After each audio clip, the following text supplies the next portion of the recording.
the introduction, because as soon as it opens, they can see us. Oh, Bismillah. Bismillah, assalamu alaikum, everyone. And you're gonna give me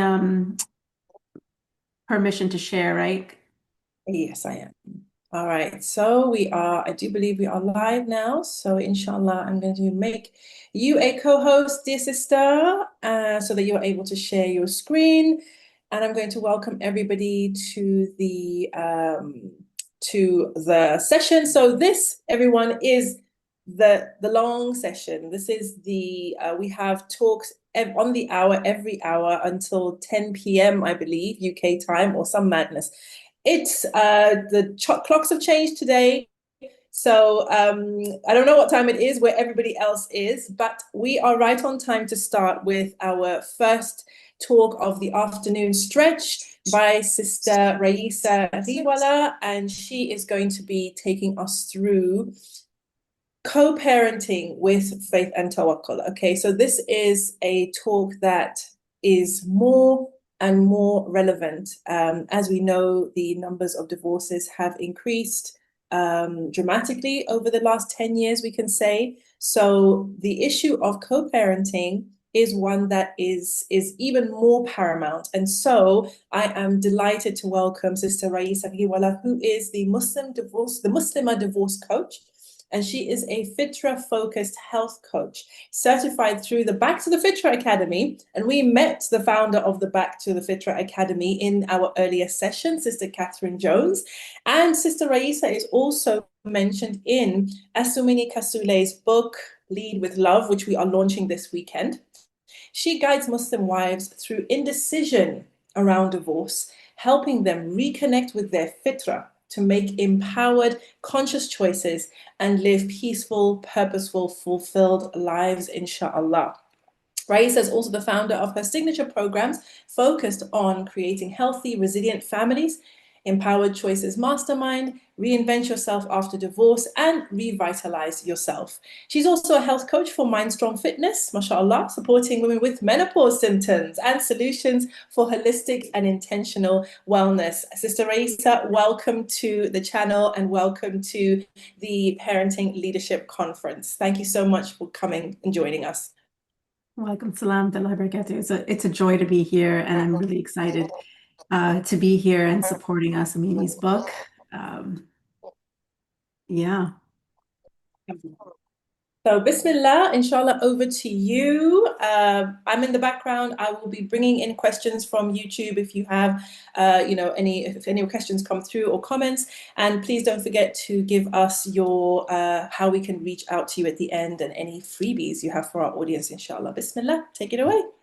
Sounds good. Assalamu alaikum wa rahmatullahi wa barakatuh. This is Raisa Hiwala, the Muslimah divorce coach, and I'm going to get started right into my topic today, which let me just do the logistics here of sharing.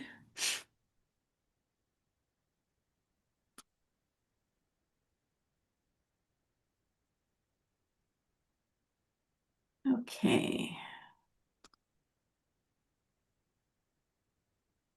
Alaikum, Rahil. Lovely to have you here. Okay.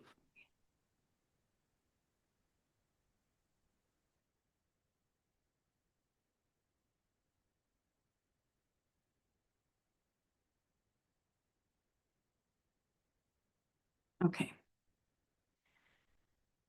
Yeah, we can see the slides, mashallah. Yes, you can see them. Perfect. Wonderful. Yeah. Thank you for letting me know. Okay, أعوذ بالله من الشيطان الرجيم بسم الله الرحمن الرحيم رب اشرح لي صدري ويسر لي أمري واحلل عقدة من لساني يفقه قولي اللهم صل على سيدنا محمد وعلى آل سيدنا محمد.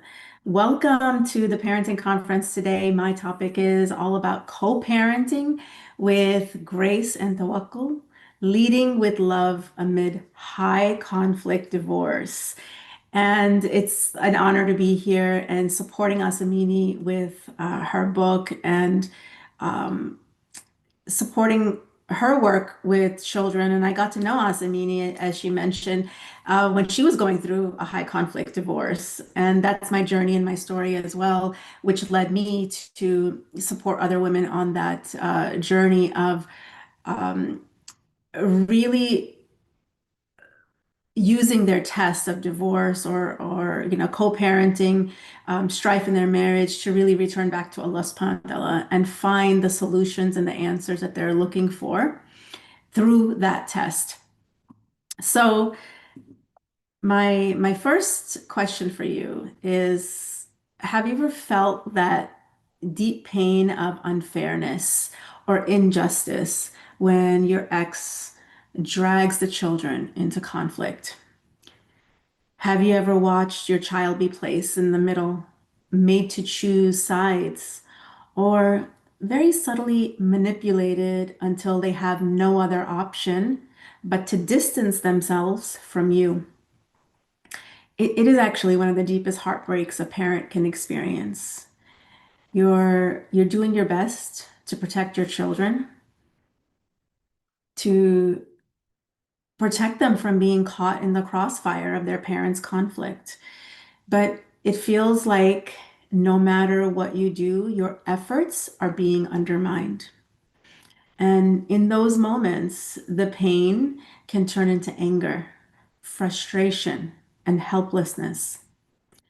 And I know this space really well because not just from my work as a divorce coach, but because I've lived it.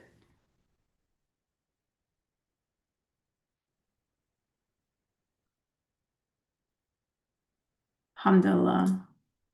Yes, I see in the chat that there's that people can relate to this. So, what I have found and what I have uncovered here is that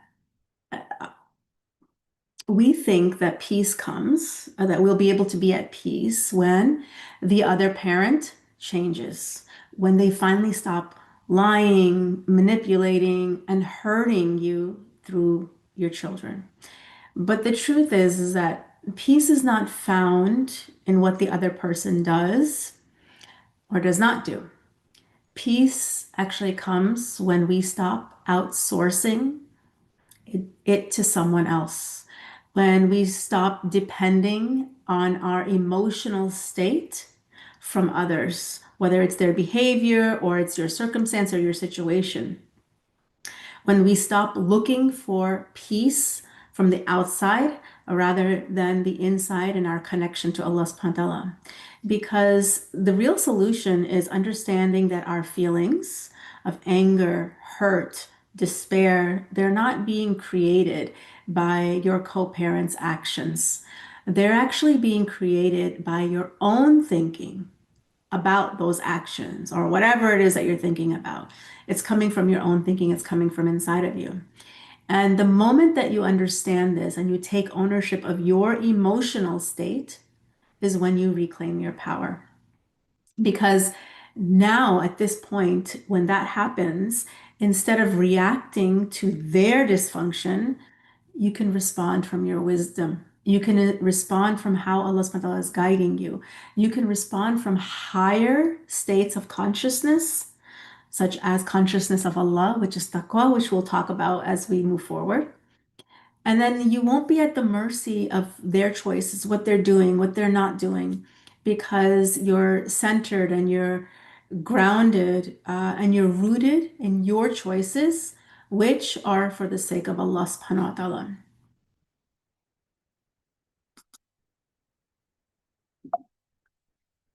So Allah subhanahu wa ta'ala tells us in the Quran, whoever is mindful of Allah, He will make a way out for them and provide for them from an unexpected source. And whoever puts their trust in Allah, then He is sufficient for them. And we've all heard this verse before, I'm sure you have, and it's, subhanAllah, it's positioned in the surah on the chapter on divorce, okay, in Surah Talaq. Yet it carries for us direction and wisdom in any challenge, in any test. And um, It's so interesting because Allah subhanahu wa ta'ala is telling us here that when we are mindful of Him, when we have taqwa, is actually what the verse is saying, which is that deep, conscious awareness of Allah subhanahu wa ta'ala, of His presence, that is when He will find a way out for us from every difficulty that we're facing. Because let's face it, divorce, parenting, co-parenting is a test. It absolutely is a test. And it comes with all of its challenges. And when you're going through a high conflict divorce, you're in the middle of injustice, after injustice, you're in the middle of betrayal, you're in the middle of heartbreak. Allah subhanahu wa ta'ala is telling us right here, be mindful of me and I will take care of you. And He's giving us a roadmap. He's giving us a solution here, right? And it's not just that taqwa is about the fear of wrongdoing. It's about awareness. Awareness of what does Allah subhanahu wa ta'ala think? What pleases Him and what doesn't? So we're actually going from, oh, He's doing this and He's doing that, and this is happening and that's happening, and my kids are behaving like this, to Allah-centered rather than people-centered.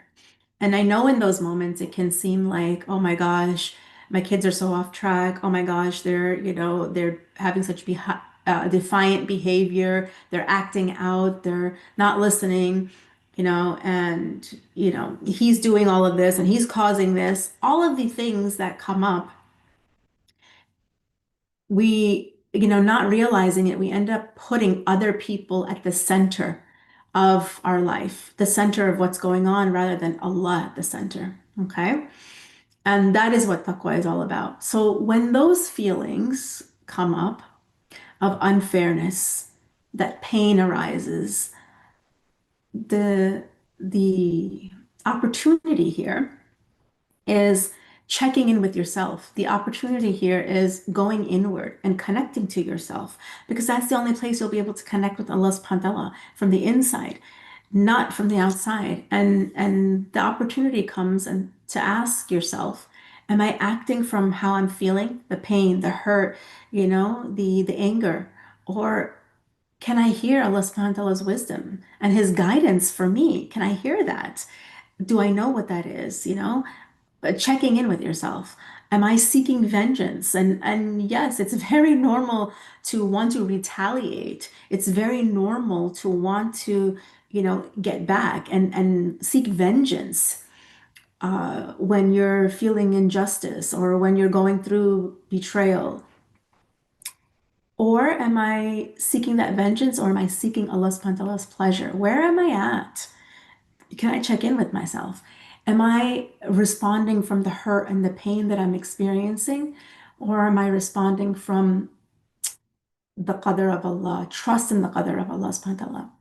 And when we start thinking this way, when we become conscious of Allah subhanahu wa ta'ala and mindful the way He says, having that taqwa, we naturally begin to gravitate towards connecting and attaching to Allah subhanahu wa ta'ala and detaching from what we cannot control, and getting grounded into that tawakkul, which is what Allah subhanahu wa ta'ala is telling us that we need in order for us to solve our problems, in order for us to overcome our challenges, right? Because we cannot control everything. We don't have ownership of everything. We don't know what the future is going to bring. There's a lot of uncertainty, and that's what we need. We need that tawakkul.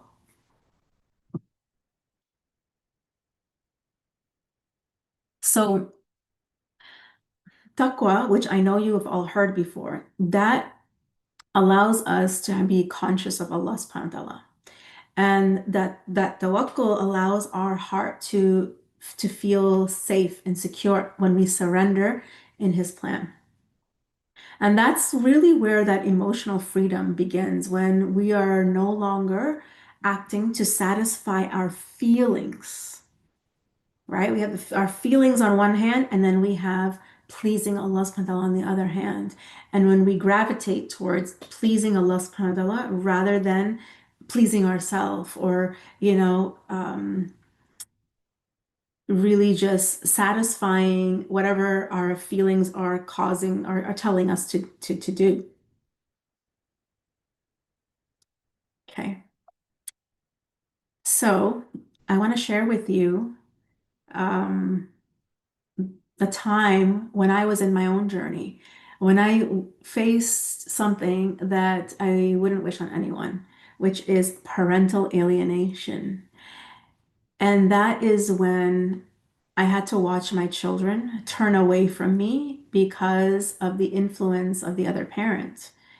It wasn't internally safe for my children to have a relationship with me. It wasn't psychologically safe for them to have a relationship with me. And every instinct within me was wanting to fight because it wasn't fair, to prove, to hold on, because I was feeling like they were slipping away from me, that I was losing them. And it was becoming harder and harder for them to maintain a relationship with me. They they it wasn't obvious, but it was very subtle that they had no choice, but they had to make a choice in which parent that they were going to align with, that they were going to connect with, that they were going to have a relationship with.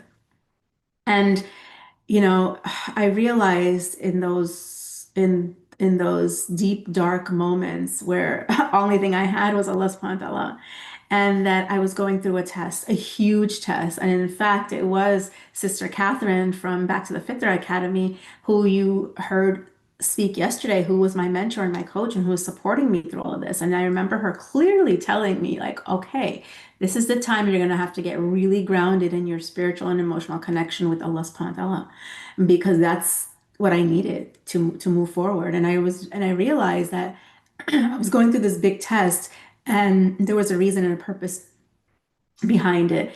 And it wasn't to destroy me. And it was actually because it felt like that. I felt like I was just being swallowed up in this dark hole. It was actually to wake me up. And in that awakening, it was when that I saw my peace and my children's healing couldn't come from me clinging on to control. So I did the hardest thing that I could ever do as a parent.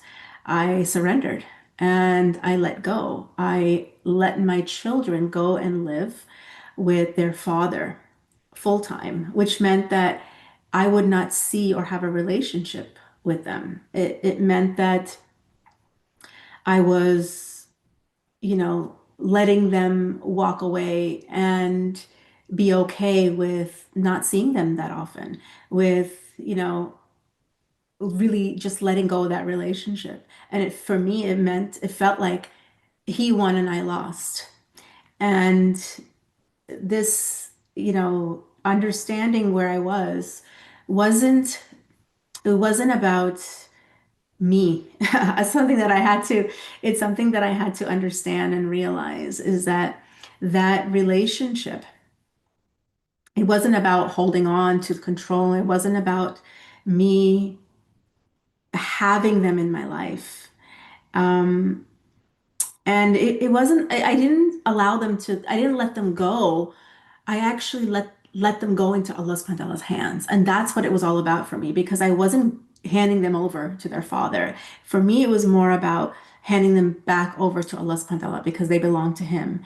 And one of the things that was so helpful for me was really in, holding on to the story of Prophet Musa's mother, of how she had to have that level of tawakkul and that trust in Allah subhanahu wa ta'ala, that she had to release and let her son go. And um, I started trusting Allah subhanahu wa ta'ala more than I was trusting my fears. And I started relying on Allah subhanahu wa ta'ala more than I was relying on the lies of my fears, actually. And I decided that, you know what, I'm not going to stoop to that same level. I'm not going to manipulate my children. I'm not going to manipulate anybody. I'm going to uh, go back to Allah subhanahu wa ta'ala with that surrender, with that prayer, with peace, with presence, with a lot of dua, and ask Allah subhanahu wa ta'ala to fix everything for me. And, I started focusing on who I wanted to become and what Allah subhanahu wa ta'ala was inviting me to become, because I decided also that I was going to focus on what was Allah subhanahu wa ta'ala inviting me to do. How was He inviting me to live my life? What were the things He wanted me to focus on? And it became very clear to me.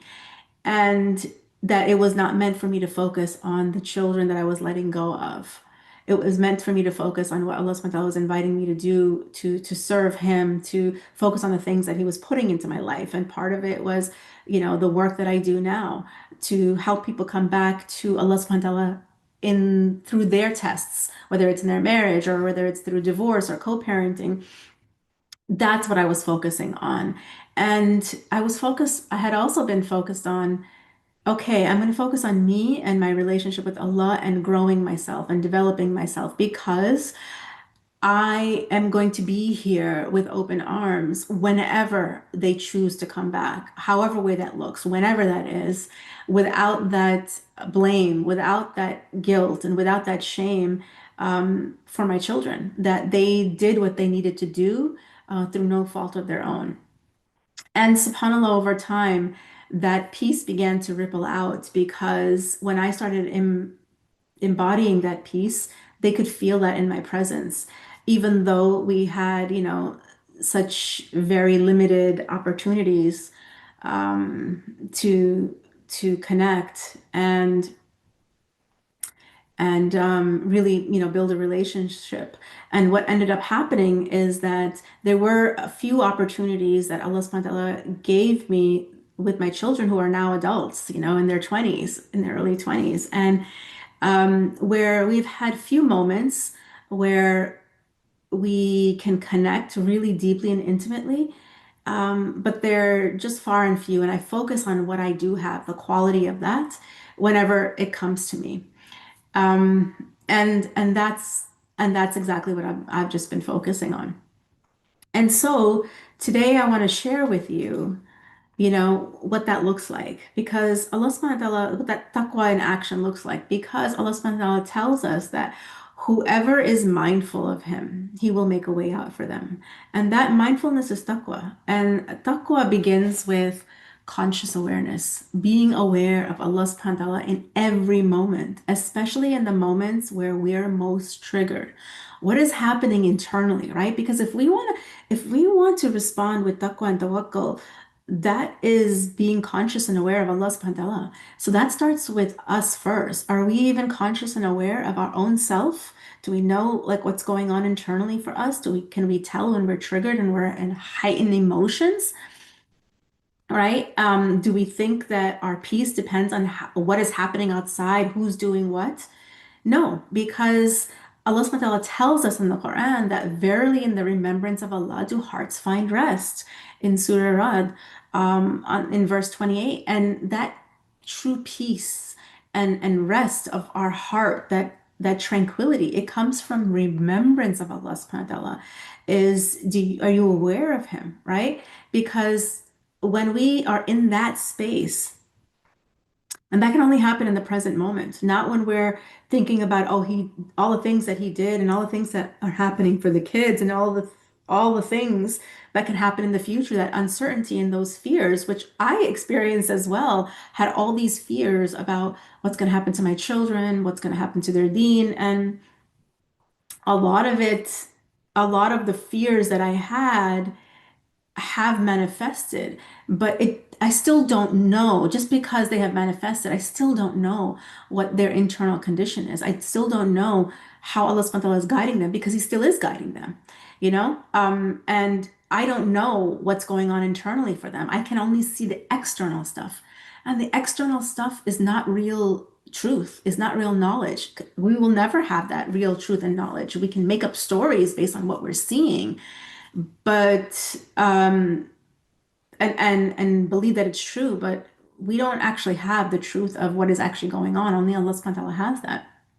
So, what ended up happening is that, when we return to remembrance of Allah, consciousness of Allah, awareness of Allah subhanahu wa ta'ala, that peace, takes over within you, and that calmness and that groundedness where you can actually hear how Allah subhanahu wa ta'ala is guiding you.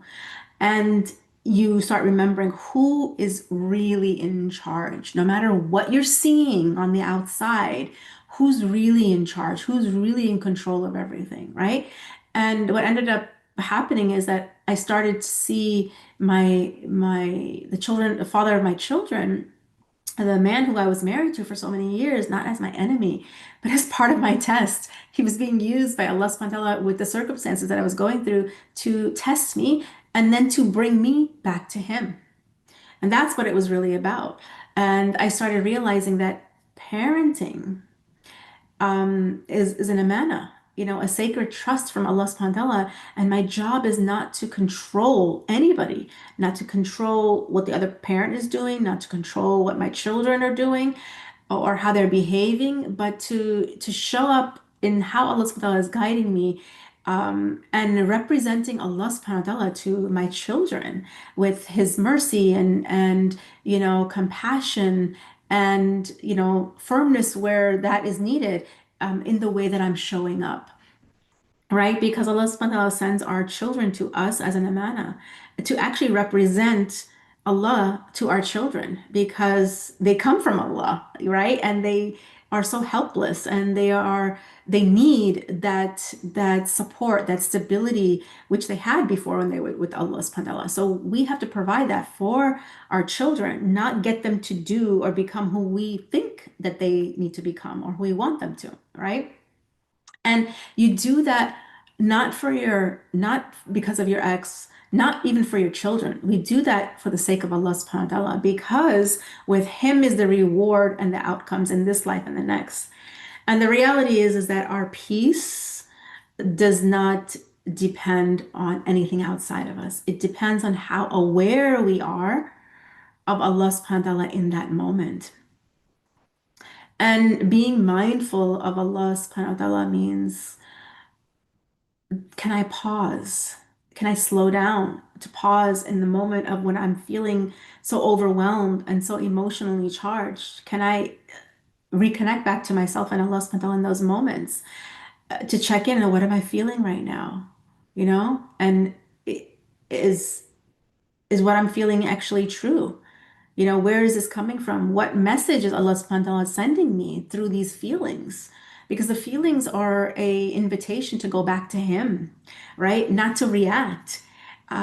It's to slow down. And I know Sister Catherine mentioned, we call this slowing down to the speed of tawakkul, because in those heightened emotions, everything is overwhelming and everything is crazy and chaotic. And, when things go fast, fast, fast, we just react. So checking in with yourself, with your feelings, and understanding, can I discern between my feelings and and the truth, right? Because not everything we feel or think is true. Actually, most of it is not. And what story or thoughts am I believing that is creating these emotions right now, right? And how can I discern truth from my thoughts? Because our emotions are never created by what the other person is doing.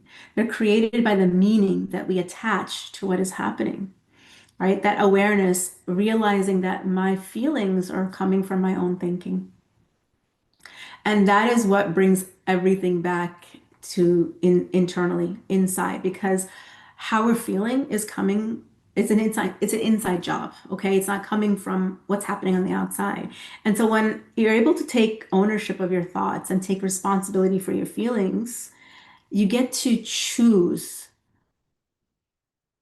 how you want to respond or react, right? Out of pain or from that wisdom that Allah subhanahu wa ta'ala is guiding you with through being aware of Allah in that present moment, being aware of where am I? Am I in my feelings, or am I calm enough and grounded and connected to Allah subhanahu wa ta'ala that I can hear how he's guiding me? Because he's always guiding us.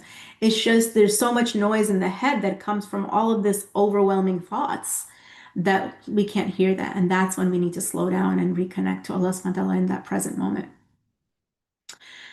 And once you start becoming aware of Allah subhanahu wa ta'ala and conscious of him, you recognize that, oh, Allah subhanahu wa ta'ala is with me. He hears me, he sees me, he knows what I'm going through, he knows my intention.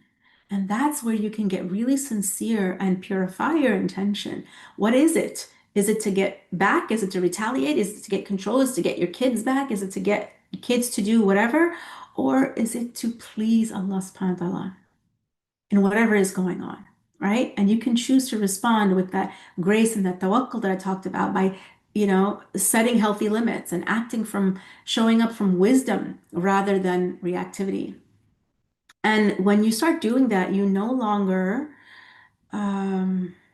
you no longer you no longer try to control people or outcomes. Okay, if I do this, then my child won't behave like this. If I do this, then they won't fall off track. They'll stay on the right path. Like we are the people who keep people on Sirat al-Mustaqim, right? It's so innocent that we fall into this trap of thinking that we control outcome or people when we need to surrender all the outcomes to Allah subhanahu wa ta'ala and just show up in the here and the now of what is He guiding me to do? And that is what allows me to show up as that calm, grounded parent that my children need. And when we're at peace, that resonates outward, and your children can feel safe and secure and at peace within themselves in your company, right? Um, your that tawakkul and that trust that you have in Allah subhanahu wa ta'ala brings up confidence for you internally, which your children feel safe in that. And that's what we need to represent to our children. That's what we need to see, because the whole point is not molding our kids into who we think they need to be. It is to represent Allah subhanahu wa ta'ala to them so that when the time comes, as they grow, we can connect. I mean, we're always doing that when they're little, but really connecting them back to Allah subhanahu wa ta'ala so they start thinking, I need to please Allah, not my parents. What is pleasing to Allah first? What is pleasing to Allah always? Because that He will be their anchor and their guide. And in those moments, you end up co-parenting from taqwa and tawakkul, not from fear or frustration.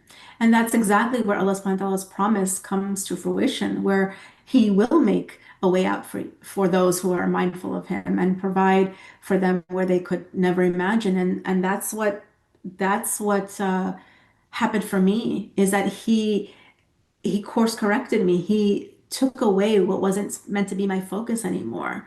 And He put me on a path of where I was meant to focus. And that was, in my family, serving my family, my mother, my daughter, and other people who are struggling in their marriage or in their divorce or in their co-parenting as a test, and helping them to come back to Allah subhanahu wa ta'ala through those tests.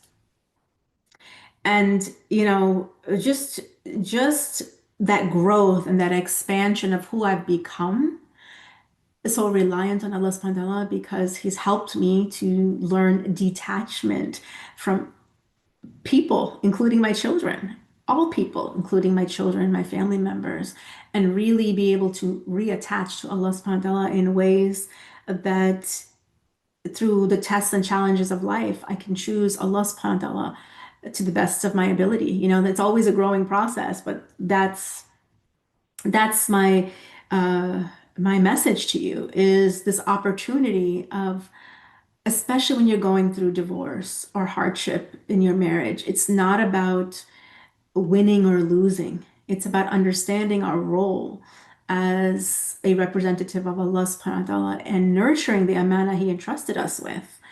And when I say lead with love for His sake, it is about the love that we have for Allah subhanahu wa ta'ala. It is because our children are gifts from Allah subhanahu wa ta'ala. Yes, we love them, but what was the point and what is the purpose of that love? Right? Is it to control and to possess and to, dictate how we want them to turn out?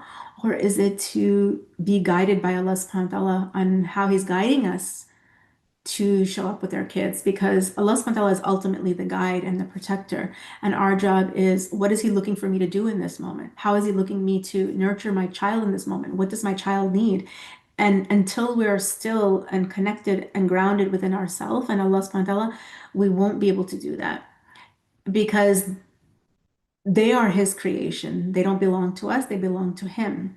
So it's really about, what I realized parenting is all about focusing on myself 95% is my growth and my expansion and my connection and my groundedness to Allah subhanahu wa ta'ala, and 5% addressing my child. And because it is Allah subhanahu wa ta'ala, the one that's guiding and showing them the way. And what we want to do is we want to help our children connect back to Allah subhanahu wa ta'ala, because that's going to be their guiding source. So, the greatest, I think, lesson and we can give our children is remembrance of Allah, right? That we can teach them and model them and leading for His sake. And then watch how Allah subhanahu wa ta'ala opens up all of those doors and avenues with His light and with the peace and the contentment that you'll feel in your life going forward. And what I would like to do also is to gift you this this little ebook, 7 Simple Tips to Successfully Share Your Kids with Your Ex. And it's really about being able to connect with your child and see how you may no longer be married, but you still have a relationship to parent your children, which comes from Allah subhanahu wa ta'ala. So how can you do that in a way beyond overcoming and beyond your conflict, learning how to communicate and beyond the conflicts that, the conflicts don't disappear when you get divorced, especially when you have kids. So this will give you all the tips for that. And you can click on this link to access that. And I will open it up and come back into the room to get your takeaways and see what questions have come up.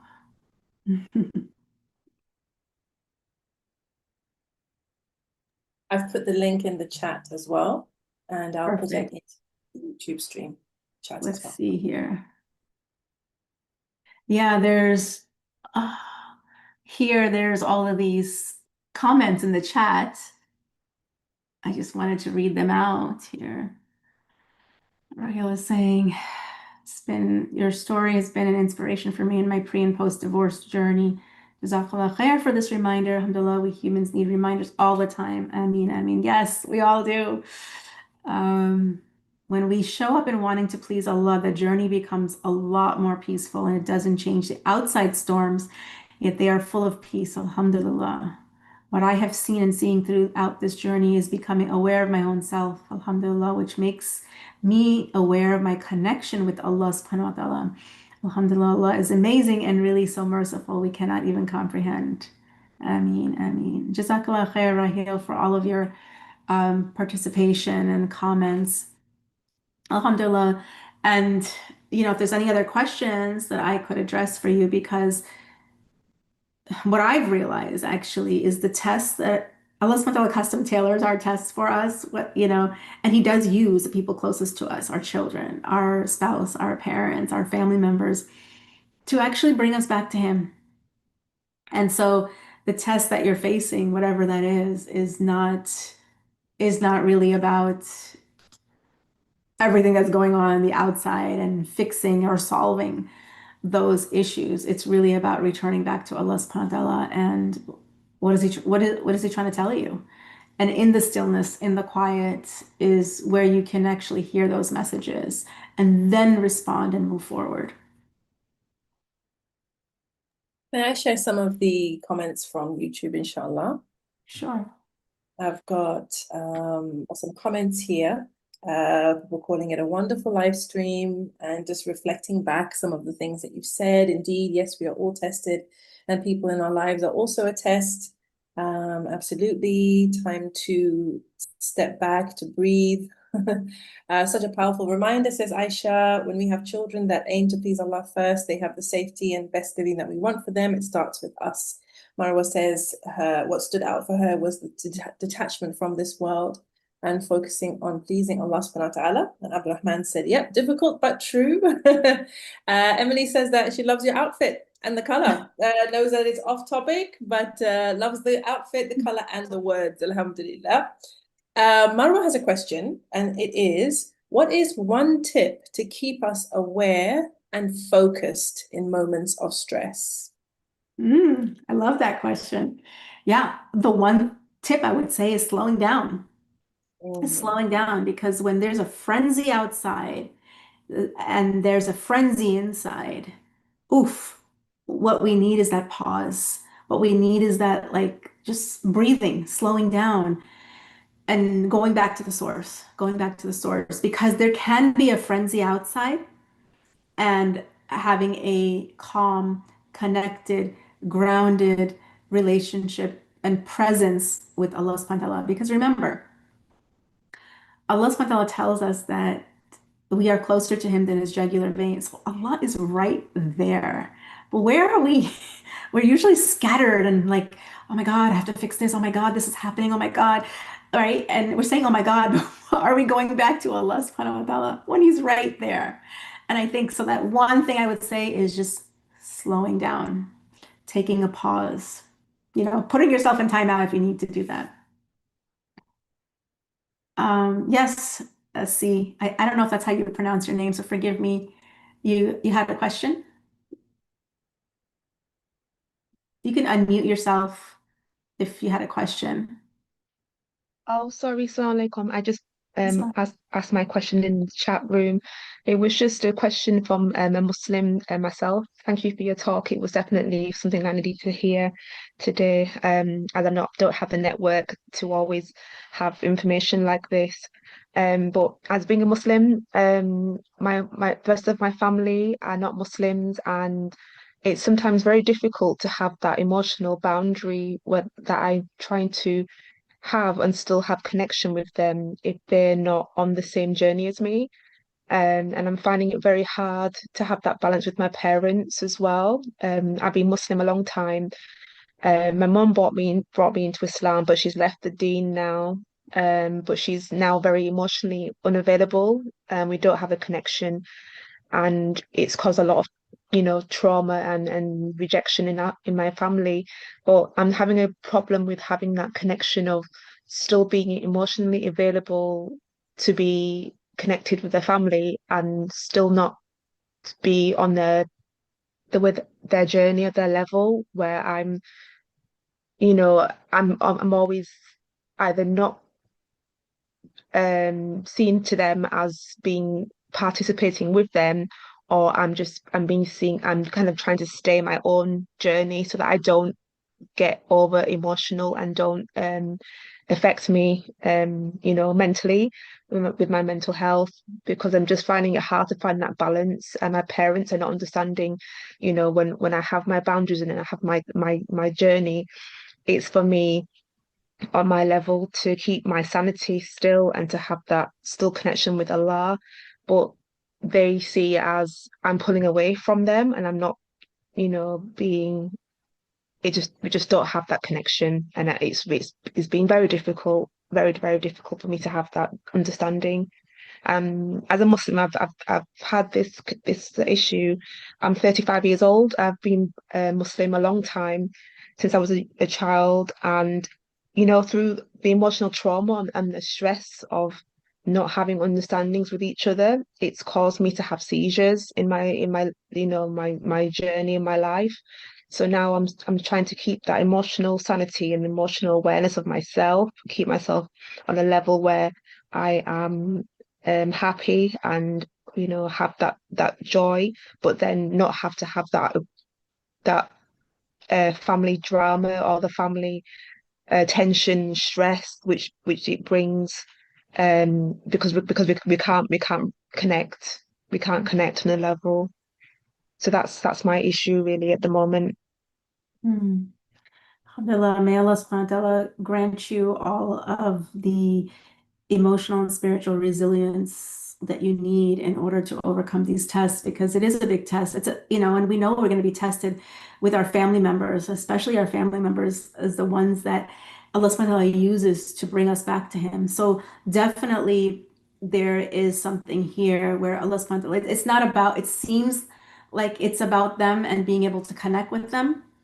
And that's bringing up more and more inner turbulence for you, and you're trying to manage, your inner peace, and your relationship with them and your relationship with Allah subhanahu wa ta'ala. And it's very heavy and it feels like a lot. And what I would say is that yes, by all means, continue to focus on your relationship with Allah and yourself first, and do your best, because there's a lot there that is getting in the way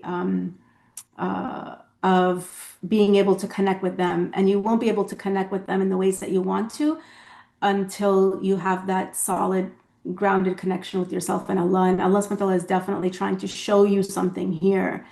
And the thing is that we can't understand or see what that is when we're so overwhelmed with emotion, and thinking.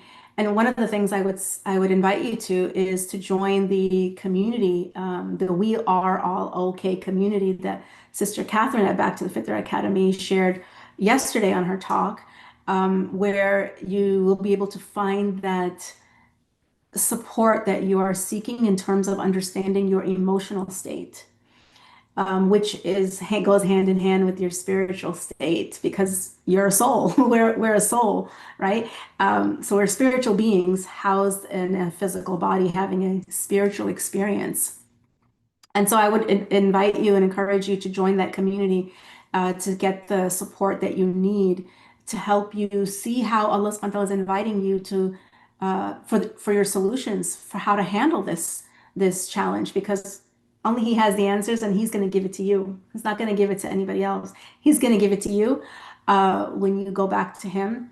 And to be able to hear what that is really having that emotional, resilience, and those overwhelming thoughts that are creating those intense emotions really just really settle. And when the dust settles, that clarity will be there on how you can move forward with this challenging test.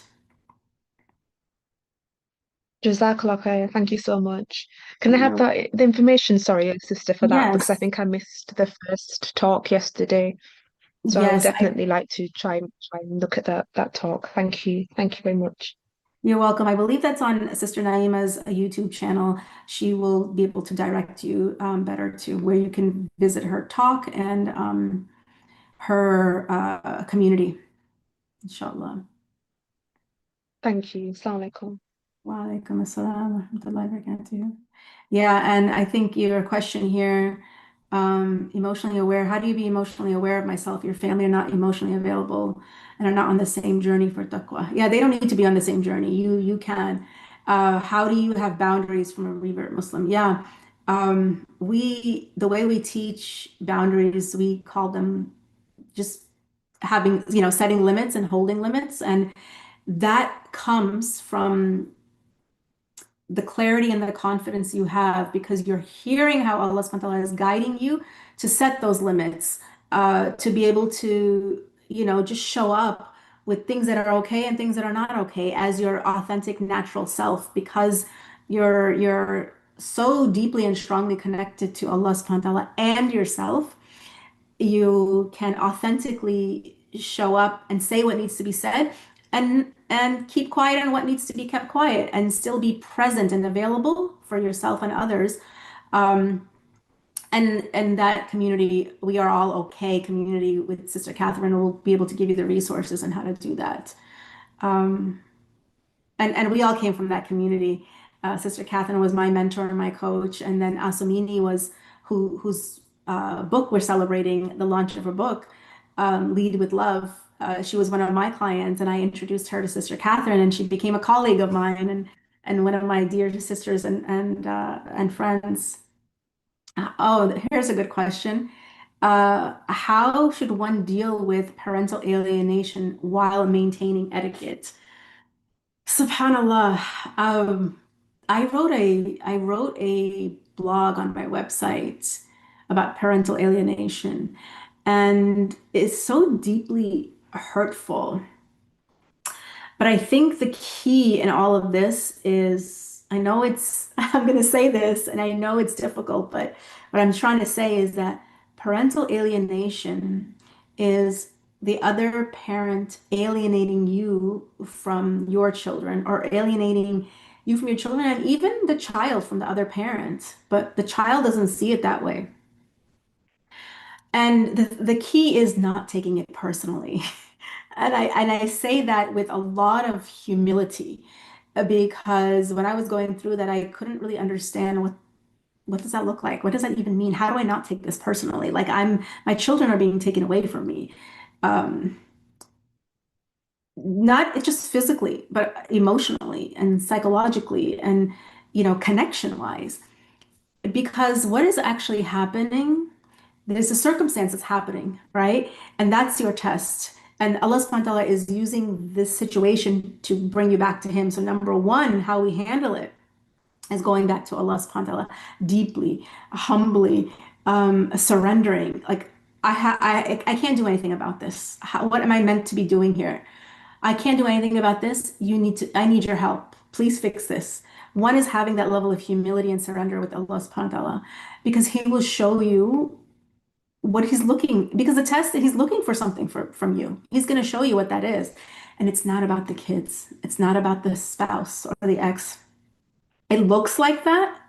And in the midst of hurt and confusion and pain, it looks and feels like that, but it's not about them. We're not here to fix our kids. We're not here to change situations. We are here to worship Allah, to see what is Allah wanting from me. Why is He bringing up this? Why am I going through this experience? Let me go back to Allah to find out why. And in the not taking things personally, you will see how am I meant to show up? Like in particular, I had to step back. In my example, I had to step back and I had to let my children go on their journey, whatever way that looked like, and realizing, wait a minute, like we get so possessive of our children, like they belong to us, and really understanding they don't belong to me. My children do not belong to me. They belong to Allah. He gave them to me for a certain period so I can reconnect them back to Allah. So how can I, like, what's the path and the journey for me to kind of reconnect them back to Allah? And that starts with not taking the pain and the hurt that you're going through personally. And that requires healing. And who is the healer? The healer is Al-Shafi, is Allah subhanahu wa ta'ala. And in the midst of that storm is not reacting, is slowing down, taking those pauses, getting the help that you need. And again, I would invite you to join the We Are All Okay movement, where you can see how you're okay no matter what is going on the outside, because Allah subhanahu wa ta'ala has said that He will never send us more than we can handle. I mean to all those du'as. I don't know. I hope that was helpful in terms of answering your question, maintaining etiquette, because maintaining etiquette, we want to maintain etiquette in the eyes of Allah. We want Allah to be happy with us. We want to pass the test that He's giving us. We want Him to be happy with how we're showing up. So our etiquette is always with Allah subhanahu wa ta'ala, because when we're mindful of our etiquette with Him, our etiquette with everyone else will be on track. Ameen to all of the du'as. May Allah subhanahu wa ta'ala grant you means to go through this. There's a really interesting comment here by Masood. I don't know whether you've seen it. May I read it out? Yes. When you find yourself in a marriage shaped by expectations and cultural pressures without emotional connection, it's easy to overlook how deeply it affects the children. They often bear the weight of it silently, yet by the will of Allah, they grow up with awareness and understanding, eventually seeing the bigger picture. Our children can become a mirror for us, helping us look within, reflect, grow in self-awareness, and turn back to Allah to make the changes that we truly need. SubhanAllah. SubhanAllah. I spot on. I would absolutely agree with that. They are mirrors for us. My children have taught me more about myself. They have helped me go back to Allah subhanahu wa ta'ala when I felt helpless or I felt in despair. It's Allah subhanahu wa ta'ala was using them to make me come back to Him. And they will have their own journey. And, Allah subhanahu wa ta'ala has a plan for them, and He knows what He is doing with them and with us. And when we leave that plan to Allah to handle, without getting in there and trying to control, it does evolve beautifully. It does evolve beautifully, alhamdulillah. So jazakallah khair, Masouda, for sharing that. That's it from YouTube, I think. Jazakallah khairan. Sis, was there anything else? How can people get in touch with you, inshallah? Did you already share I shared you can find me on Instagram actually, um, under Raisa Ghiwala, under my name. You can find me there and you can connect with me and the messages there. And also with the free gift that I shared, you can reach out to me through that as well. Alhamdulillah, we've got some people already saying that they have downloaded it and that they've signed up for your masterclass. So this is good, Alhamdulillah. And Sister Khairan, thank you so much for joining us. As always, it's wonderful to have you here. May Allah bless you, continue to bless your work and put tons of barakah in everything that you're doing. And guys, that was Raisa Ghiwala. Can we have some mashallahs and some clapping and hands up and thumbs up and some hearts? Thank you so much, sis. You're welcome to hang with us for the rest of however long you have, because Brother Michael is here, mashallah, for his session. So we will say Jazakallahu khairan and enjoy the rest of the conference. May Allah bless you. Ameen, ameen, wa iyaakum, for all of the love, the support, and the opportunity to share. Jazakallah khair, Sister Naima, and everyone that's in the room. Jazakallah khairan. Thank you. All right, everybody, to stand up and take a deep breath. Okay, shake it out, mashallah. Please do put your comments in the chat, whatever you've taken from this session. And do take advantage of that freebie there, the ebook. Inshallah, it will be beneficial to you bi'idhnillah. So make sure that you get to do that. Right, up next, we have Brother Michael Abraham. And Brother Michael Abraham is an education consultant and instructional supervisor. But before I introduce Brother Michael, let me turn off this recording and start a new one. Tech is always fun. Tech is always fun. Right, Bismillah, and we'll start another one. Bismillah, assalamu alaikum everyone. Welcome to this next session in our Parenting Leadership Conference. We are super excited to welcome Brother Michael Abraham to the stage. Michael Abraham is an educational consultant and instructional supervisor in the United States. He is the author of the book, Engaging Muslim Students in Public Schools, and he has trained, check this, over 7,000 teachers and school administrators in the United States across more than 200 school districts and private Islamic schools. And alhamdulillah, he is joining us today, mashallah, to deliver a talk on how to control kids with zero arguing. Brother Michael, is this true? Wa alaikum assalam wa rahmatullahi wa barakatuhu. Yeah, inshallah, so teacher training is my thing. And there's a lot that transfers between teacher skills and parenting skills. And especially with Islamic schools or schools run by Muslims that serve a lot of Muslim kids, I'm trying to get them to do like trainings for parents and doing some of these types of seminars on parents where you teach the same skills, like the same behavior management skills to the parents as well. Absolutely. Because they're quite... We want to hear how to get our kids under control with zero arguing. So I am going to give you the floor, inshallah. Bismillah. Jazakallah khairan for joining us. Welcome. Okay, Bismillahirrahmanirrahim. Alhamdulillah wa salatu wa salamu ala rasulillah. Yeah, so if you're teaching, you can't really get through a day and get through classes with a whole bunch of arguing with the kids. But at the same time, you need the kids to do what you say. And you need to have the kids under control. And in many different circumstances, it's the same with parenting.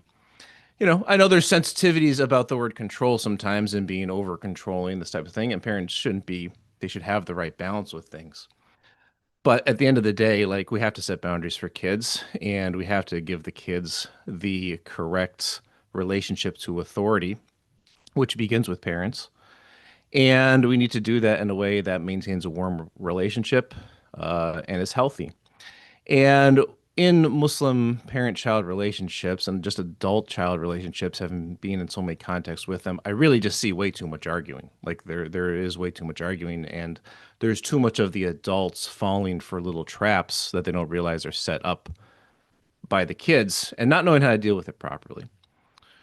So a lot of times people think about arguing maybe as like coming up in a big relational impasse, okay, a big impasse with a relationship between a kid and a child. And that happens, but what I'm talking about is more of a micro level thing or smaller level situations that typically precede that in a relationship between an adult and child. Oftentimes when they're younger, but even when they're older, where simply you have to give them some directions to do something, pick up their room, go do the dishes, get their shoes on, go out the door, whatever you have to direct them to do. And for whatever reason, they're defiant towards that. They dither and refuse to do it, or they talk back to you. And instead of knowing an effective, proven, competent way in how to deal with that, parents fall into traps of getting into arguments with the kids. So I'm here to teach a strategy that is used and some understandings that are used in teacher education in order to deal with that. Because if you're dealing with a classroom of 30 kids for 6 hours a day, you can't afford to get in these types of arguments, and you just have to know how to deal with it. So I have permission to share, correct? Let's see here. Yes, I've made you co-host. Okay, thank you. Get this up. Because I'm going to wait on that a little bit. So a big thing that I teach about in teacher training is what is called nonverbal communication. Okay, nonverbal communication means the ways you communicate with everything except for the words that you say. Verbal means words. So nonverbal means communicating without words. How do you communicate without words? Your facial expression, your tone of voice, your body language, your speaking pattern, all this type of thing. This is all stuff that young people are very in tune to and that they have higher sensitivities to than adults do. And oftentimes, kids experience nonverbal communication in an exaggerated way. And they also create stories and narratives about adults in their life based on nonverbal communication. And when adults who deal with kids don't have specific strategies and a specific plan of how you deal with nonverbal communication, what they end up doing is just reacting to kids. And kids, you have maybe noticed, can be kind of annoying sometimes. And when kids are annoying, what that does to an adult, especially one who expects respect out of that kid and wants respect out of that kid, especially an adult who is emotionally invested in that kid for whatever reason, and an adult who is trying to control that kid in the moment, when that kid does something annoying or does something disrespectful or does something that falls out of the expectations that the adult has for him or her, that adult experiences a stress reaction when the kid is disrespectful or not listening and being annoying. So what happens physiologically to a person when they experience a stress reaction? The first thing that happens is your heart rate increases. Second thing that happens is your breath becomes shallow.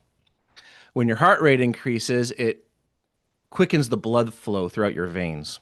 When that happens, it causes your muscles to tighten. When your muscles tighten and get all tense, that causes your shoulders to raise, which oftentimes causes your limbs to raise. Eventually, your neck muscles get tense, and that causes your face to get all tense as well. And all of that tension triggers to your brain to release adrenaline in your bloodstream. And when adrenaline is released in your bloodstream, it takes somewhere from 25 to 30 minutes to run its full course through an adult body. So a lot of times teachers or parents or daycare workers or people who are spending all day with kids, what they are actually doing is they are operating on adrenaline hits all day. And it's estimated that teachers in schools have an adrenaline hit triggered in them, or a stress reaction triggered in them, about once every 20 seconds in the school day. So teachers often experience that they're running on this adrenaline all day through the day, and everything's a rush. And then when they get to the end of the day, the kids might go home, they leave on the bus, and they find they have like somewhere from 25 to 30 minutes of energy left. And then after that, they just feel like they have to crash. And sometimes parents feel the same way. Sometimes parents run on that adrenaline just to get the kids out to school in the morning. And after the kids leave, they have a little bit of energy and they feel this kind of drain of energy a little bit after that. Or if they're spending all day with the kids, of course, the kids go to bed and they feel that energy drain right after it. So adrenaline has its purpose in human physiology, but living off of it and running off of it day to day is not healthy. It's not healthy for yourself, and it's not healthy for the people that you're dealing with. And it's not a good long-term decision to sacrifice one's personal health to having to manage and deal with kids. So that whole kind of physiological process that takes place how do you take control of it? Okay, everything that I said, the heart rate and the breath getting shallow, what part of that can you control? You can't really think about your heart rate and just make it slow down. But you can think about your breathing and just make it slow down. And inshallah, if you've studied parenting stuff, you've studied things about how to deal with kids, or, you've studied personal well-being type things, you've maybe come across things that teach personal exercises about how to control one's breathing and about how to relax one's breathing. When I do teacher trainings, I usually take people through exercises where they get intentional about thinking how their breathing is going. And they really focus on a few matters with it. Number one is just slowing it down generally. So practicing taking an inhale that goes for about 5 or 6 seconds, and then an exhale that goes for about 5 or 6 seconds. And then from there, practicing doing it with your limbs down. So part of what I'm teaching here is training yourself to react a certain way physiologically and physically first when a kid triggers you, instead of just jumping on whatever your body and your mind first tell you to do. So with your breath, you want to slow it down. For your limbs, you want to put it to the side, because the stress reaction is trying to get you to raise your limbs. A lot of times you'll see like adults that get stressed out, they do this with their arms, or they put their hands on their hips like this type of thing, and they stand around and wait. So like when you put your limbs up, it signals aggression to kids. And when you signal aggression, you trigger their defense mechanisms, and that makes them argumentative. So you want to practice when kids trigger you, you put your arms to the side and you take a relaxing breath. Now, it is important to understand that a relaxing breath in these tense situations that are trying to de-escalate and diffuse tense interactions, it's not really going to be what people think of when they say taking a deep breath. Because when we talk about taking a deep breath, people think about going like first. And when you do that, you notice actually your shoulders raise and your upper body, like your chest tightens and all this type of thing. And you don't want that. You want the breath to be like lower and from your diaphragm. So the key to the breath is making it slow, not making it like deep and especially not hard in. The third element of it is really focusing on being through your nostrils, and there's a few reasons for that. One is that I'm about to teach you something specific that you do with your mouth and in your facial expression in these times where kids trigger a stress reaction in you. But also, two, just generally focusing the breath through the nostrils as opposed to the mouth actually helps it get deeper and more from your diaphragm as opposed to upper in your lungs. And that helps execute the short breath. So hands down, slow in and out, and through the nostrils, breathing about 5, 6 seconds. Walking through an exercise like that isn't really like, it's not so conducive to like a video on YouTube or that type of thing. But if you're watching this later, pause and practice that. If you have not practiced that type of thing, you should practice that. And being intentional about your breathing is quite key to having control over your whole body. Another thing I recommend for people to do, and that I have them do an exercise for, is to just practice going from standing up with your arms folded like this to sitting down and relaxing.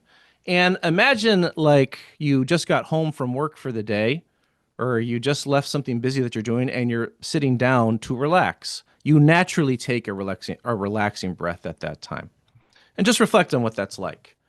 And just know that the next time a kid triggers you, meaning does anything that annoys you, what you first want to do is focus on your breathing and taking a relaxing breath, okay? The second thing involves facial expression. I think I'm going to play a video first. We're going to watch some video of adults and children arguing, and it's going to be a little uncomfortable, but it's worth analysis in doing it. If I can get up, let's see here. Bismillah. Share. Okay. We'll get to that. I gotta make sure I share the sound here on Zoom. Bismillah. First gonna watch it, my daughter and myself get into a little argument here, and then we're gonna watch some actual video of teachers and students arguing and analyze this a little bit, okay? Bismillah. Okay. So what we're gonna do, I'm gonna tell you. Sister Naima, was the sound coming through there? I know Zoom is funny with the sound sometimes in videos. Yes, just Okay. was very short though. Yeah, I paused it. I just play it for a second to make sure the sound fine. comes through. Okay. So, alhamdulillah, Allah blessed me with 3 daughters. This is my middle daughter. We all have one child at least who is more argumentative than others. This is definitely that one for me. So, her and I are going to kind of role play a little argument here, and it will show what adult-child arguments generally look like. And there's some conceptual things to take out of it and understand about arguing. Okay. Yeah. So what we're gonna do, I'm gonna tell you to not to stop bossing your sister around, and then you're gonna get defensive. You're gonna defend yourself, and we're gonna argue about it. Okay. So I'm gonna yell at you. Well, I mean, you're gonna come back to me trying to say that either you didn't do it or you had a reason to do it. Okay. And we're gonna argue about it, okay? And then you're gonna do it so because I was yelling at Lena. Well, either Because I know how to yell about that. Okay. Either I'm gonna yelling at her, not bossing her around. Okay. 3, 2, 1. Nora, stop bossing your sister around. Well, she was yelling at me. No, you were yelling at her. But I had to yell at her because she was. Okay, you know what? I don't want to hear it. I don't want to hear it. Well, you never listen. That is not true. Yes, it is. No, it's not. Yes, it is. No, it's not. Yes, it Okay, is. you know what? You're grounded. Ah! Okay. Now, if I had like a live audience, I'd ask, what did you notice about that? This type of thing. How'd the argument go? All right. Now, what you see here actually is what the majority of adult-child arguments boil down to. They typically boil down to some form of, yes, you did, no, I didn't. Or yes, you have to, no, I don't. Or something like that. Sister Naima says in the Zoom chat, I think she enjoyed that, LOL. Okay, that's my next point with this, actually. And if we look at her right here, she is enjoying this. And yeah, she's role-playing, like kind of having some fun with her dad and that type of thing. But it's important to understand there are kids who enjoy this type of thing, especially if they're more extroverted. So when we have tense interactions with kids, more introverted kids, they will internalize it and they will build up defense walls against you over time. And they will always have anxiety with you that maybe later down the line will come out in unhealthy ways. More extroverted kid, any kid when they're younger, they will respond to their parent yelling at them or their parent being like really forceful with them. But the luster of that wears off. It's not effective over time. And if you don't know what else to do, what do? Well, you just yell louder, and you can only yell so loud, and eventually they start yelling back. And some kids, they get into it. And nowadays, the kids can go on TikTok and they can find all kinds of videos of other kids, other people giving them strategies on how to argue with adults and how to agitate their parents even more. And some kids get a rush out of it. They get like a power charge out of it. And that's the message that you send to them, that they can control the situation because you allow them to control your emotions. You'll also notice in the video, get the share up, Bismillah. Her body language, okay, she's very, she's up right here. And like, as we were arguing, well, let's see here. She starts pointing at me and gets very aggressive. Okay, and me too. And she's mirroring what I did there, okay? Okay, let's watch some authentic arguing, okay, between teachers and kids, all right? So these are all situations where like an argument started or something, awkward or tense was going on in a classroom and a kid popped out a cell phone and started recording it. All right. Let's see here. If you want somebody to respect you, you gotta respect. We still have the sound, correct?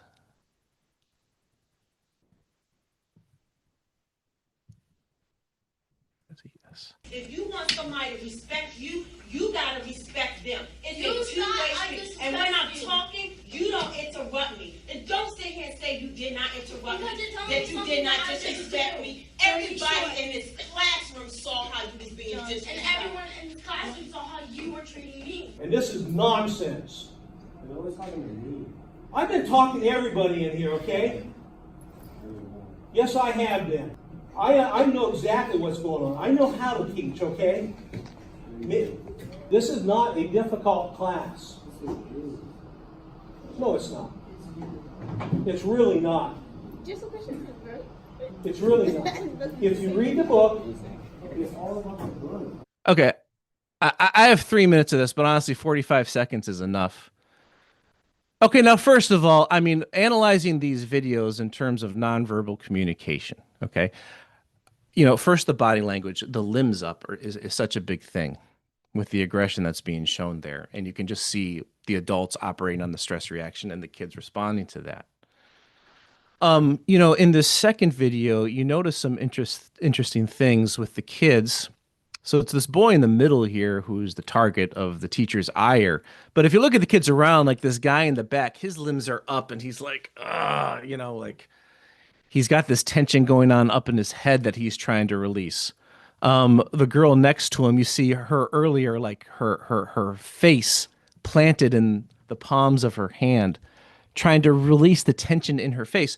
So these aren't even the kids who are the subjects of the teacher not having control of himself, but the tension's all being transferred to them. And when kids are constantly experiencing these tense interactions with adults, it ruins their ability to connect with adults, you know, both the adult who they have, who's giving that to them, but also, you know, any adult that they come across later in life as well, because it builds defense mechanisms very high.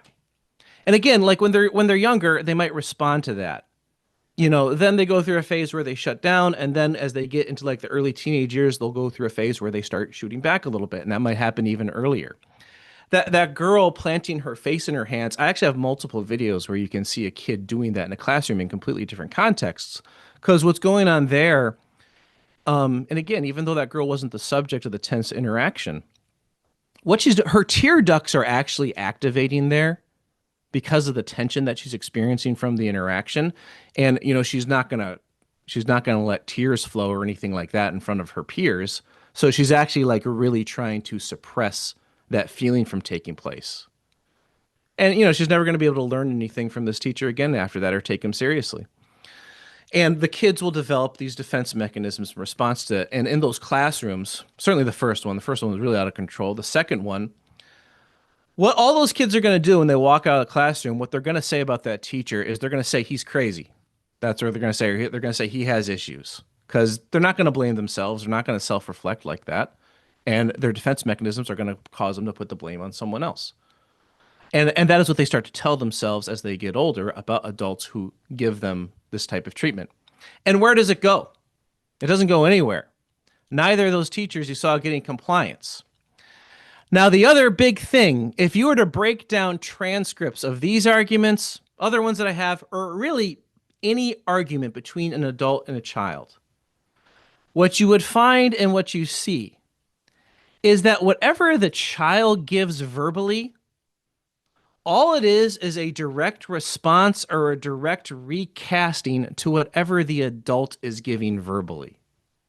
So in that first video, the teacher said, "Everyone in this class saw you disrespecting me." And the girl said back to her, "Well, everybody saw you disrespecting me."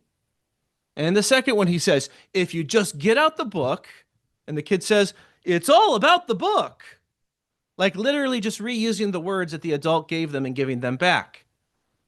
So when these arguments happen, it's important to understand that the kids don't come into them with like a whole lot of like reasoned out arguments of why they shouldn't do the dishes now, or, you know, why they should get off the couch and off the iPad or whatever. They don't have all that in their mind. They are just reacting to whatever the adult is giving them and absorbing whatever the adult is giving them. So what does the adult do instead? I'll show that now with all these things.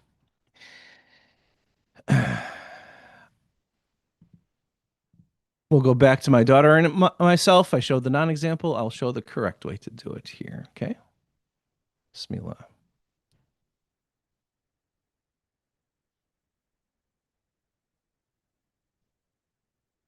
Not true. Yes, it is. No, it's not. Yes, it is. No, it's not. Yes, it Okay, is. you know what? You're grounded. Okay. That's the end of that. Okay, good. Okay, now we're gonna try it again. Okay, I'm gonna start calmer here.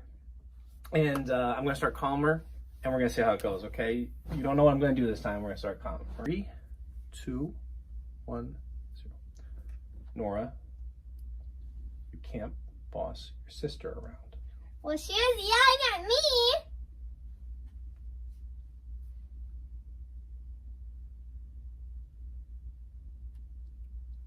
You're scaring me. You're looking into my eyes.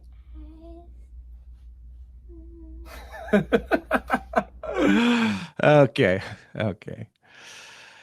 Now I'd ask what did I do there? If I had live participants and this type of thing, what did I do there?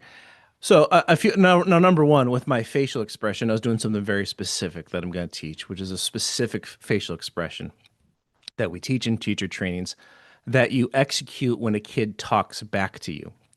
And that you execute when you want to signal to a kid that they've done something, that when they're being defiant or they've gotten out of expectations, that you're aware of it and you're addressing it and you're taking it seriously. But you're taking it seriously in a way where you are in complete control of yourself and you're in complete control of your own emotions. And when you signal to kids that you're in control of yourself and you're in control of your emotions, what that signals to them is you're in control of the situation. And if you're in control of the situation, that does a few things for kids. Number one, it makes them feel a sense of safety with you. It is agitating to kids when adults can't control themselves, especially when kids test them. Because for the more introverted kids, it causes them anxiety that only compounds, makes them fearful. For more extroverted kids, it often triggers to them to do a power struggle with you and gets them to keep pushing. And that's how these arguments happen. So becoming an adult that kids respect the wisdom of, and that kids are going to respect the guidance of and seek the guidance of, it all begins with controlling yourself when they test boundaries.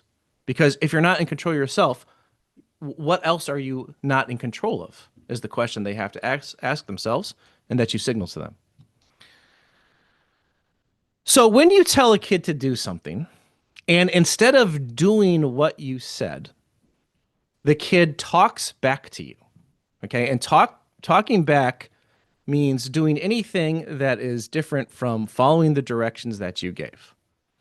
That's what talking back means. Doesn't even necessarily have to be rude. It can take the form, too, of what we call dithering, which means like kind of putzing around and wasting time instead of following the adult's directions. But certainly if the child says something back to you, whether it is rude or whether it is just offensive, instead of following your directions, you want to, number one, not say anything, as I said, as I did there. Because if you say something, it's like playing tennis. And they served up some back talk to you, and if you serve it back, then they can serve it right back to you, and it'll just go back and forth and go nowhere. But you also want to execute a very specific facial expression, which entails first doing the breathing and making sure your limbs are relaxed, because if your limbs aren't down, it will be harder to relax the muscles in your face, and you have to relax the muscles in your face. And you do the slow breathing in and out, and you execute a facial expression that will look like one of these, okay? I'm going to show 3 facial expressions here, and I want you to ask yourself which one looks more in control of myself and therefore more in control of the situation. So if my daughter does something that triggers me, I can show her facial expression A, maybe facial expression B, or I can show facial expression C. Okay. Now, if I were to ask live participants in that example video I showed with my daughter, which facial expression do you think I was executing? You would say C. You would say C. And that's the one that looks most relaxed. That's the one that looks most like it's saying, I see what you're doing. I'm taking it seriously, but I'm in control of myself. I'm in control of my own emotions, and therefore I'm in control of the situation. Face A is what we normally do, and I know it looks exaggerated, but it is important to understand that it is something that is known empirically through study. that kids experience nonverbal communication from adults in an exaggerated way. And especially facial expression. So you actually do look like this to them, and you get the villain eyes going, your face gets all scrunched up and tense. And again, 4 or 5-year-old might respond. This might be enough to get them to respond. But it is a big mistake to think that doing this at that age is creating some sort of long-term legitimate authority with them. It's not. It's not. Now, the other mistake that parents make, or teachers, is they know they don't want to be mean. So when a kid triggers them, they try to stay nice, but they don't take that moment to put their limbs down, to slow down their breath and relax themselves. So they might try to approach in like a nice, empathetic way, like, oh, honey, what's wrong type of thing. But if they haven't taken that moment to decompress themselves, they end up looking like face B here. And this guy might look nicer, but he still looks tense. He still looks nervous and unsure of himself, and therefore he's not in control of the situation. So face C has a specific method to how you execute it, and it portrays seriousness, relaxation, and self-control. This face, other places you can see it. You see this is if you search up Queen Elizabeth. I know a lot of you are in the UK, so you guys know about the Queen and everything, and royal families and things that you have there. So if you search up Queen Elizabeth, a serious face, you come across this image, and it's from some website, and the title of it says, "The Queen has a very distinct look when she's annoyed with you." Now, a lot of body nonverbal communication things that are used in teacher training, good teacher training, that train an adult on how to exhibit authority to young people, authentic authority. It actually comes from like old school manners schools and this type of thing. They used to call those finishing schools in the United States. A lot of times young women from well-to-do families would go through them. You'd learn proper etiquettes, all this type of stuff. A place where that type of schooling is still done is amongst royal families in Europe. And they are taught to exhibit.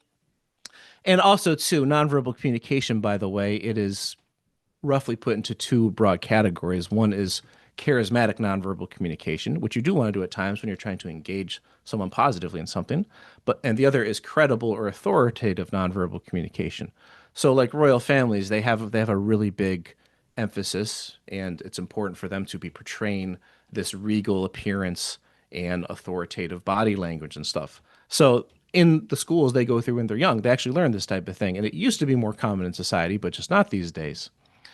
But you see the serious face. Now, how do you execute this serious face that the Queen has here? Okay, and that I was showing earlier. First thing you do is you breathe. Slow through the nostrils.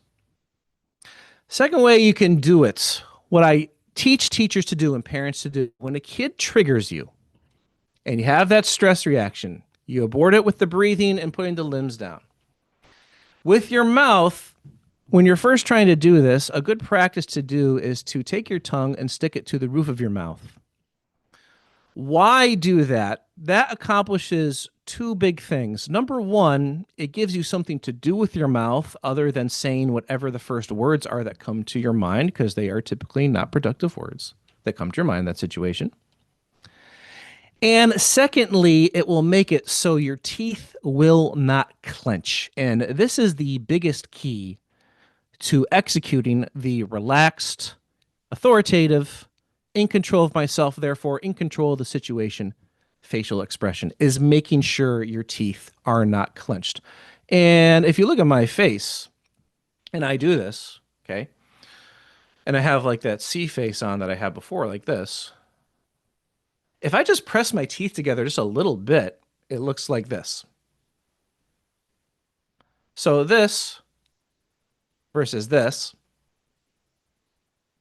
there's little differences in the corner of my mouth and the corner of my eyes that happen there. And I'm not even like pressing my teeth together. And kids read that. And it's enough to portray a little bit of nervousness and a little bit of unsuredness that, again, that extroverted kid, it will prompt him to continue the power struggle. The introverted kid, it will do the same or make him or her feel unsure of your ability to control the situation. The other thing too, it's part of the stress reaction for a lot of people that they clench their teeth. Some people have the nail biting habit. Some people over time, when they get older, they have issues with their teeth from grinding them, from not controlling their stress reaction. Some people get like the cartilage in their jaw actually wears away and they experience jaw locking from this. That is not uncommon amongst older teachers who never learned this type of stuff, who spend their time around kids all day. And same thing with parents who are dealing with kids all the time. So the key to this authoritative face is the teeth unclenched, body fully relaxed, and relaxing the tension in your facial muscles. Now, if we go back to the video, okay, Nora's reaction here is really interesting, okay? In the first round, I mean, she was all up in my face. She was pointing at me. She had all kinds of things to say. This is just a minute after that. She can't come up with anything to say. And her physical reaction is so interesting because she does this little recoil. And you almost see her like, you know, you see her, she recoils and she like physically wants to get away from the situation. So when you give some kids some directions, you say, go clean up your toys from the living room. And the kid says, I don't want to, or something like that. And, you know, instead of saying something back, you turn square to the kid and you give this plain look. Okay, the kid has upped the ante by talking back to you. Now, he or she, maybe they did it intentionally if you've gotten them used to getting something out of that. You know, a lot of times when kids are younger, they might just do that impulsively, or they just do it from having their defense mechanisms triggered. But one way or the other, once they say those words, they know they've upped the ante with you. So when you just give them that look that says to them, I'm in control of myself, taking the situation seriously, and therefore I'm in control of the situation, it leaves them with the question, well, do I really want to find out what mom or dad has in store for me here after I've upped the ante? 9 kids out of 10, even more than 9 out of 10 kids, they will make the decision to not up the ante anymore, and they will like just meekly turn and go comply with whatever you said. Now, kids who are that tweens age or early teenagers, middle school type age, they, because of their moodiness, they might do something like, you know, hey, put the iPad down, you know, come to dinner or something like this. And I don't want to, or whatever. They say that, and you just give them that look. If they're distracted by a screen, you might have to walk over to them slowly. There's a whole method to do that, by the way, that I teach in my trainings, and give them this look. Some of those kids who are at that, like, you know, age 11 to 14 type range, maybe even 10, they might do something. They might go like, you know, you might look at them for a little bit. They might go like, what? Or something like that. You just keep looking. And before they like go to comply with what you said to do, they might be like, fine, or, oh, I hate you. Or they might have some outburst like that because of their moodiness. That's normal. And don't take the bait on that when they do that. If they have like a little disrespectful outburst like that, but physically what they do is actually complying with you said, let that go. And once they start to comply, just turn it positive. Just like be like, thank you, I appreciate that. That's very nice of you to do that. I really appreciate that. You know, be the better person, that type of thing. And also, too, if you haven't figured this out already with kids who are in that preteen or certainly the early teenage years, you can't take what they do personally, okay? And they can become critical of you in certain ways at that time. That's normal. That can be healthy in a certain way. That's a whole kind of other session. But you have to learn to not take what they do personally. I know it's very difficult with your own kids especially, and that's one of those moments. Okay, when you tell a kid to do something, you execute the face, and they start doing what you actually said to do, but they do this little disrespectful outburst. They have to release their own tension because their defense mechanisms got up when they upped the ante by talking back to you. Okay? This is one of the most powerful strategies that I've ever seen used and practiced myself in a classroom as well with parenting. And this strategy, more than ever, when I do like a session with parents and teachers on nonverbal communication, this is the one they come back to me like the next day saying, oh, I tried that on my kid and it actually worked. I couldn't believe it. And by the way, too, when you are holding the facial expression, it will feel like time is not slowing down. I mean, it will feel like time is slowing down there. Okay. Like 5 seconds of holding that face will feel like a long time. And maybe it's kind of a square off. Give it time. Let it wait. If you go to my YouTube channel, Abraham Education, I have most of the videos of my parent training course, Parenting Skills Muslims Need, on a playlist there. And one of the videos, I go over the strategy. And I show a video of me telling a girl in my classroom that she has to switch her seat. And I think in doing that, I hold the face for like 7 seconds. And then for her to fully do it takes about 20 seconds. And in that moment, you know, especially in a classroom where there's other kids around and watching all that type of stuff, and there's this anticipation with it, that 7 seconds feels like a long time. But you, as the older person, your patience should be greater than the child's. So you're the one who can outweigh this. And by the way, this kind of practice with these calm nonverbal cues and just nonverbal communication in general, this is how you actually get kids to experience you as a patient person. Kids can understand the concept of patience, but how they actually experience an adult as being patient with them, which is what they want from adults. And those are the adults that they will go to in the long run and the adults that they respect. Specifically, being patient as an adult to a kid means that when I test this adult, he stays in control of himself, or she stays in control of herself.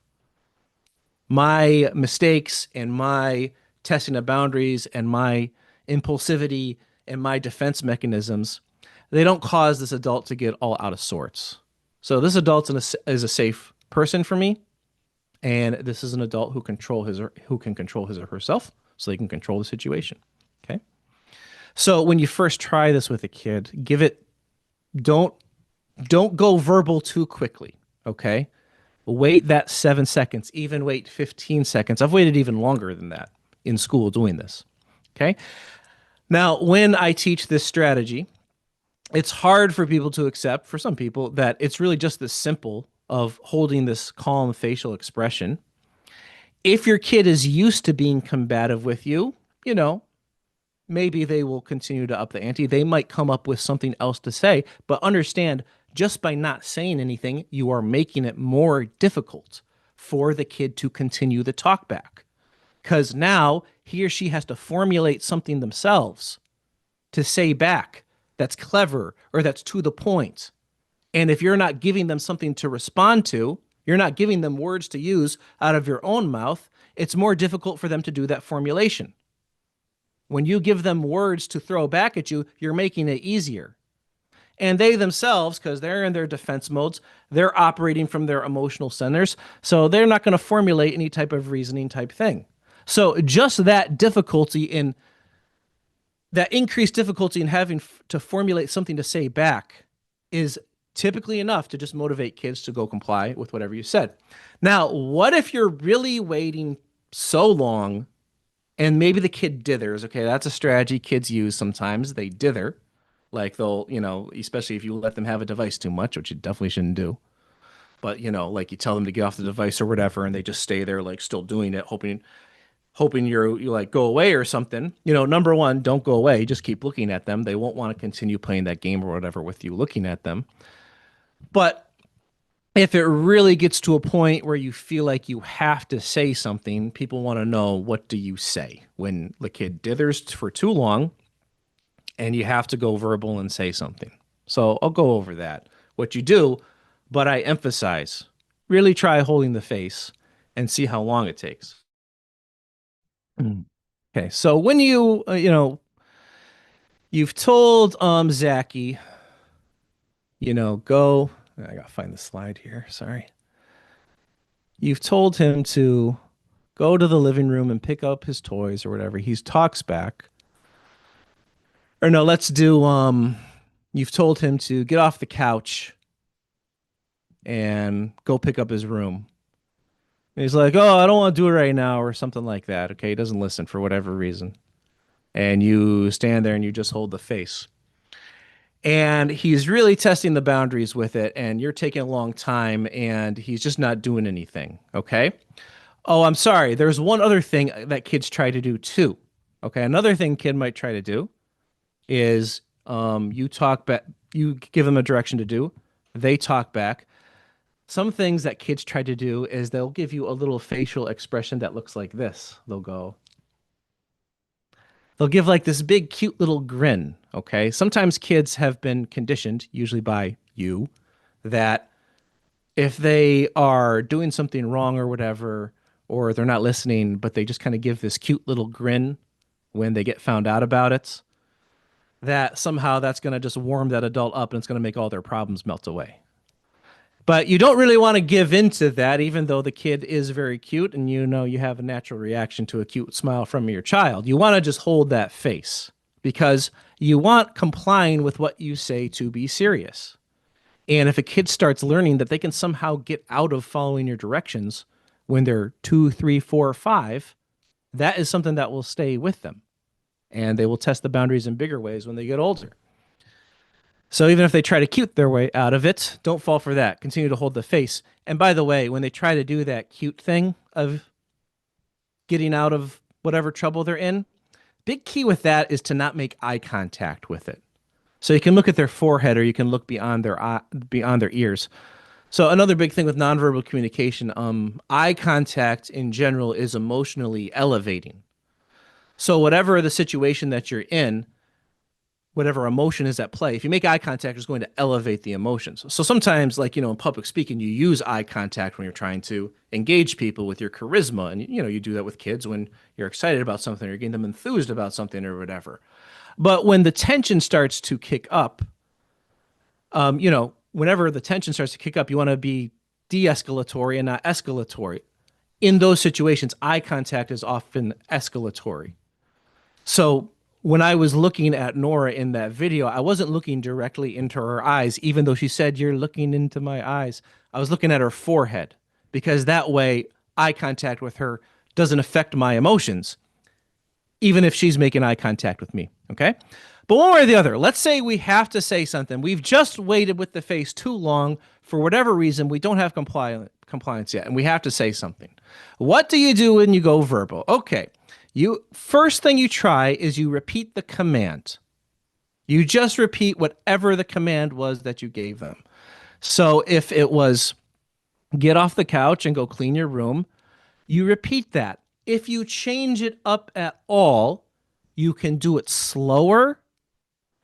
And the other thing you can consider is doing it quieter, because quieter sounds more controlled.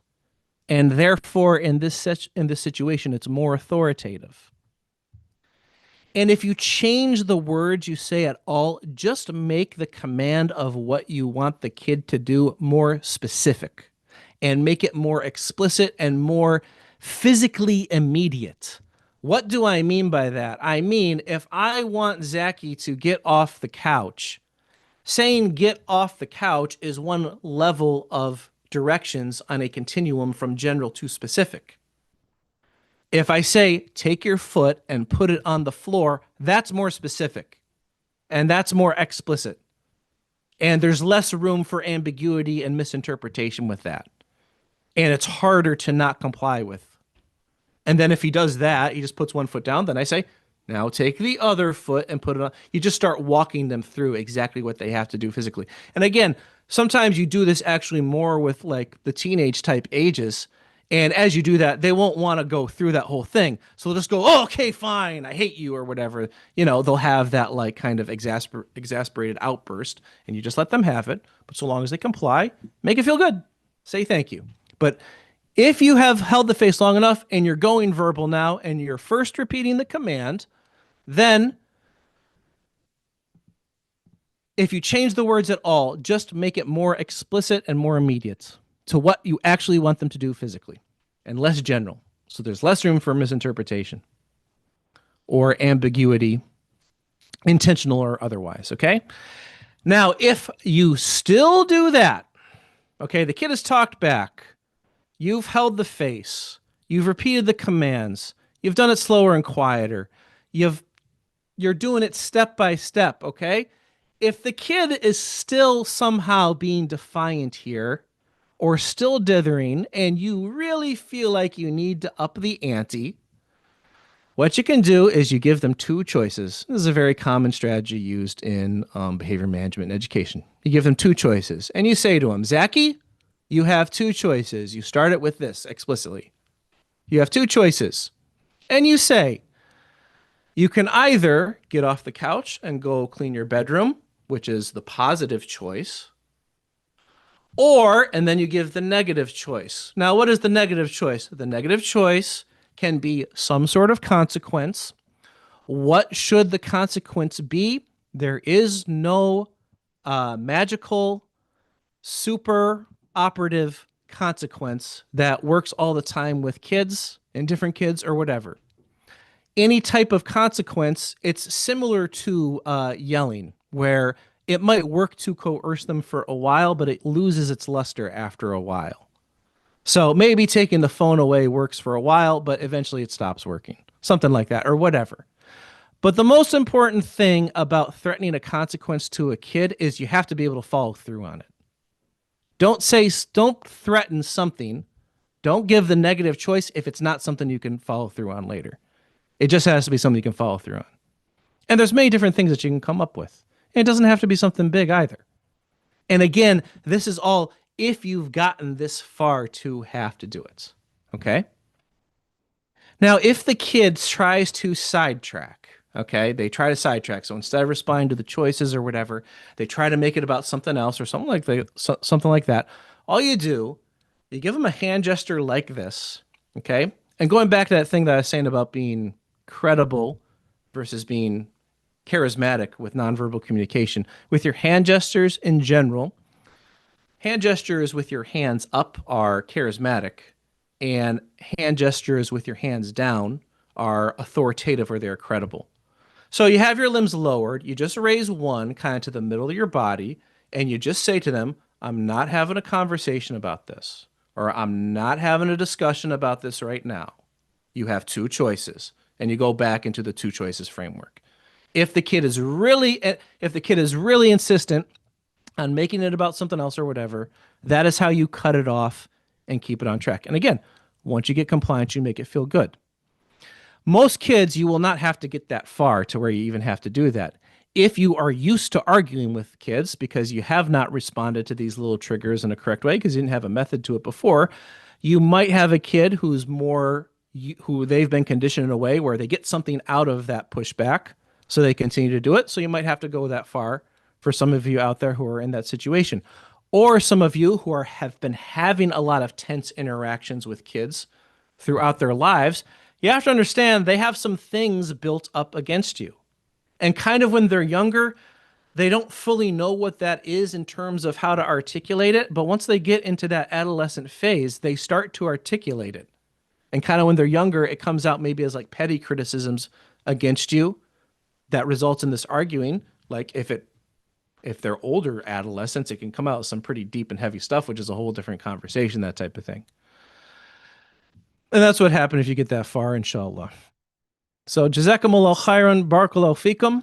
I ask Allah to make this a benefit to everyone. Anything good that I said comes from Him alone. Anything wrong that came from this comes from the deficiencies within myself. I bear witness that there's none worthy of worship but Allah alone, and that Muhammad is His servant and messenger. And I turn to Him in repentance. Sister, I'm not sure if there's like a Q&A part or anything like that or any type of thing. I can entertain that for 10 to 15 minutes if you like. Yes, I'm sure that the audience would love that. First of all, Jazakallah khairan, Brother Michael. Thank you so much for that very, very practical workshop. You actually gave us, not just kind of tips and, but some real tools there, mashallah. So yeah, let's see if there are any questions. Please, those of you who are in Zoom, feel free to drop your questions in the chat. And I will check on YouTube as well to see if there are any questions. Please, everybody who's watching right now, if you're watching live, put your questions for Brother Michael in the chat. I am keeping an eye on it, and I will pass those over for you, inshallah, before Brother Michael finishes up within the next few minutes or so, before we have Sister Hale Banani, and she is here, standing by, alhamdulillah. So any questions, everybody? So I have a question, Brother Michael, actually. You know the technique that you shared about the look. Is this something that is applicable for all ages, or do you recommend this for young children? What are your thoughts on that? Yes, it's applicable to all ages. And, while there are developmental tendencies with kids for sure, and different psychological factors with them at different ages, I will tell you, I taught elementary school for 6 years when I began as a teacher. I taught first grade my first year. I taught fourth grade for 5 years. And then I taught in the middle of high school for 8 years.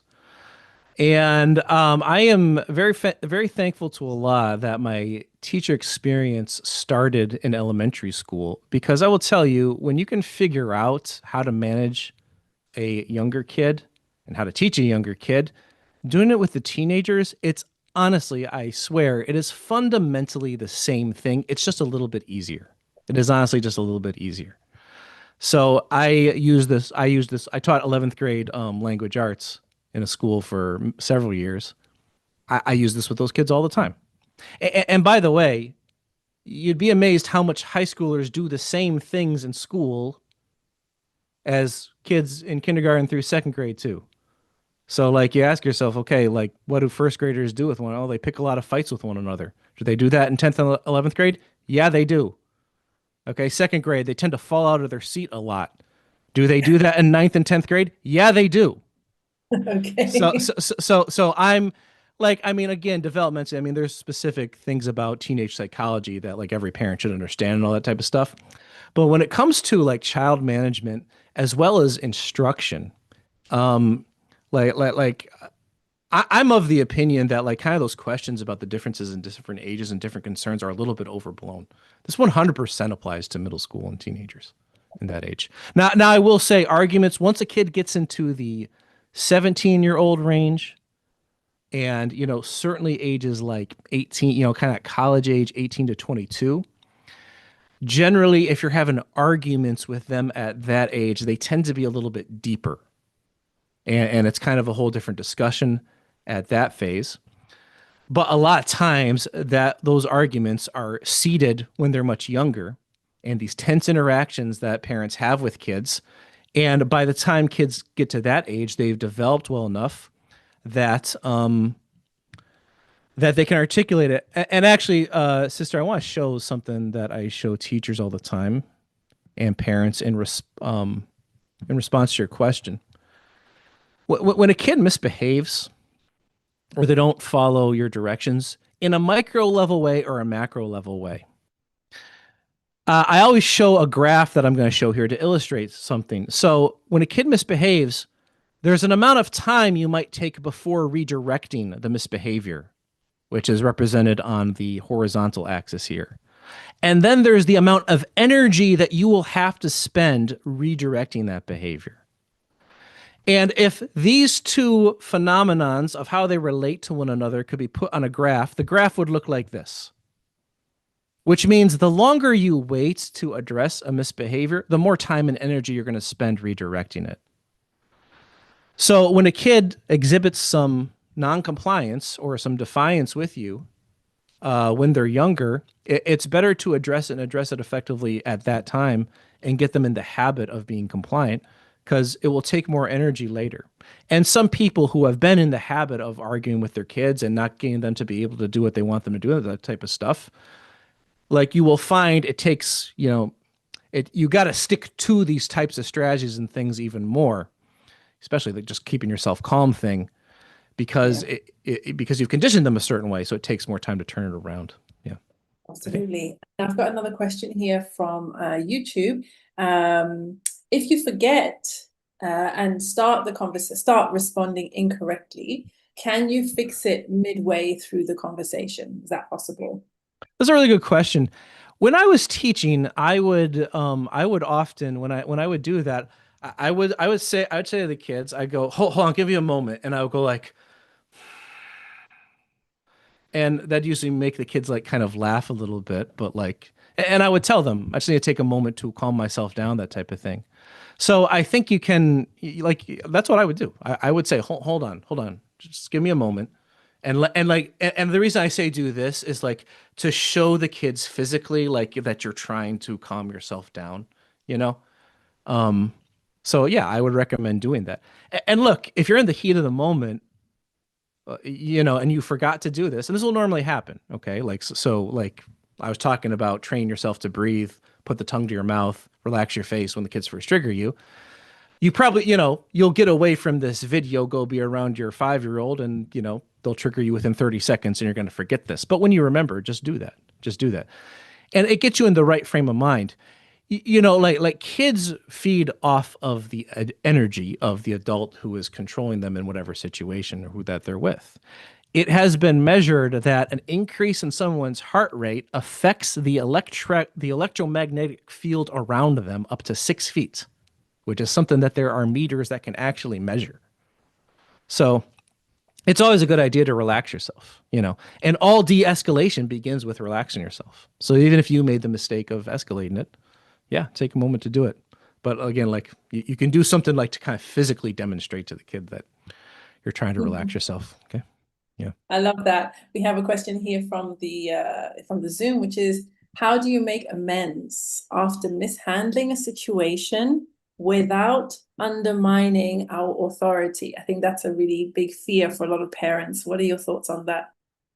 Yeah, really good question. And I agree. This gets to a central fear that I see a lot of parents have, especially parents who they're straddling that old world, Western world type of Yeah, exactly. dichotomy. And look, you know, with nonverbal communication, in that when you're in a more homogeneous society, a society that's more homogeneous in terms of its values and what it puts on kids, which most of the Muslim world is, though maybe it's changing a little bit, the way people naturally react to kids is all the same. So you can keep kids like in line by just doing reactive nonverbal communication like they do in a lot of, not just the Muslim world, but most traditional societies. But, you know, more diverse society, the kids are more exposed. They're not as conditioned to react to things the way you want. And it's not necessarily the best thing to do in the first place. So like what's hard, because the thing you have to understand about Western raised kids, certainly American kids, okay, I'm not in the UK, that is hard for some parents to get a grasp on is they respect authenticity in adults, and therefore they respect what we call vulnerability in adults. And vulnerability means being honest with kids, and it especially means being honest about your own weaknesses and shortcomings that we all have. And as kids get older, especially, and their minds expand, you know, they love you they love you through your life, inshallah. But when you're young, you're just everything to your kid, you know, and kids think you're perfect and you're everything because they don't know anything beyond you. Excuse me. As you get older, they start to notice some of your shortcomings. And if you're like trying to maintain this pretension that you don't have shortcomings or you're better than them, and that is something that the more egotistical Western mind that kids are kind of raised with sizes up with people, including their parents, like, are you trying to think you're better than me type of thing? If you try to maintain that pretension, then they'll lose respect for you. Now, all that is to say that if you have done these things the wrong way beforehand and you've, you know, built up that tension, you've built up those defense walls, the first step with it is apologizing to your kid. That is the first step, is sincerely apologizing and doing it in an open-hearted way and sitting down with them and showing them that you know what your mistakes are, that you are self-reflective of that, and that you are able to grow to that. And the big thing that some Muslim parents I find have getting a grip on is being vulnerable like that. It does not decrease your authority with them. It increases it with them because it increases your bond with them. It increases your connection to them. It makes you more real to them. And that is the first step. And you know, I understand that, like, if you were not raised where in a context where that type of thing was normal, the vulnerability from adults or whatever, I understand that it can be difficult. I will tell you, some parents, when they first try to do that with their kids, what they find themselves doing is they actually break into tears when they are doing it. They actually find themselves crying because, like, they realize they've made mistakes they do feel bad about it. And just opening up about that is difficult. And sometimes that crying is like the breakthrough of the barrier that needs to take place. So, and again, even if it involves doing that in front of your kid, especially if we're talking about teenagers and up, I'm of the opinion that is not a bad thing whatsoever. That is something that shows your care for them, your sincerity for them, brings you closer to them, and makes you feel, and it makes them feel that you are real and authentic with them, and then they will, and it's modeling opening up to them as well, which is something that they need because they will never open up to you if you don't do it to them too. Jazakallah khair. And subhanAllah, brother, I think that's actually a really, really interesting perspective there on, as you said, straddling the old world and new world ways of parenting, and definitely something for our audience to bear in mind, inshallah, and really give some thought to. Brother Michael, thank you so much. How Most can welcome. people find you if they want to learn more from you? Sure. If someone would, well, first of all, I do trainings for schools, and I'm doing more and more for Islamic private schools and masajid as well for weekend school teachers and this type of thing. Because behavior management is just kind of my specialty in those contexts and in any kind of group context with kids. And we all need to get better at it in the Muslim community. Okay. And actually, we have so many kids in the Muslim world, but like we're actually disconnected with them because we don't know how to manage them well. But anyway, so the best way to get in contact with me is info@abrahameducation.com. Okay. It's Abraham, not Ibrahim. abrahameducation.com. That's my email address. That's the best way to get in contact with me. If you'd like me to train people in your local community, I'm adept at doing it online. I'm more than happy to do that. If you're in the United States, I can probably travel to you as well. I have a YouTube channel, Abraham Education. I really just don't have the time to post on it much anymore, but I do have a lot of videos that people still reach out to me and find as valuable. There's a parenting course on the playlist there. My Instagram handle is Abraham_education. Fantastic. Jazakallah kullu khair. May Allah put barakah in all that you do. Thank you so much for taking the time out. So we could have stayed here for another half an hour, I think, but we do have to move on with our next guest. So Jazakallah khairan, brother. Please may Allah bless your family and all your work that you're doing. And tell your daughter she did very well. Tell her from me. I will. I mean, thank you. Jazakallah khairan. Jazakallah khair. Right, everyone. How was that? How was that? Some perspective shifting there. MashaAllah, tabarakallah. Really, really pleased. Alhamdulillah. I love the activity that's happening over in YouTube. Get the likes up, guys. We've got a number of people watching, and the number of likes is not the same. So please, if you are watching, like the video, share the link. This stream is going to be going on for the next few hours. So there's plenty of time for people to jump on.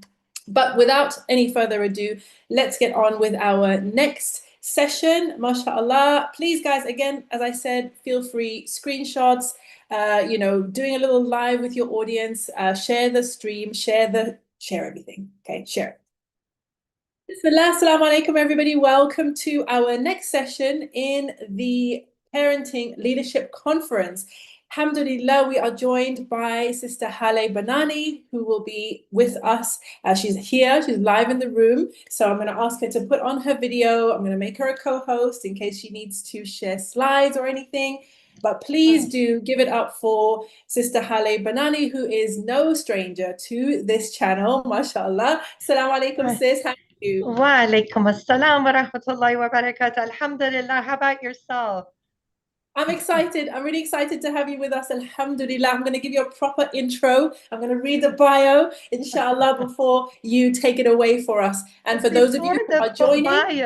Before the bio, I just want to tell you, I love you for the sake of Allah, mashallah. It's always a pleasure to be on your programs and all the khair that you're doing. May Allah shower you with so many blessings.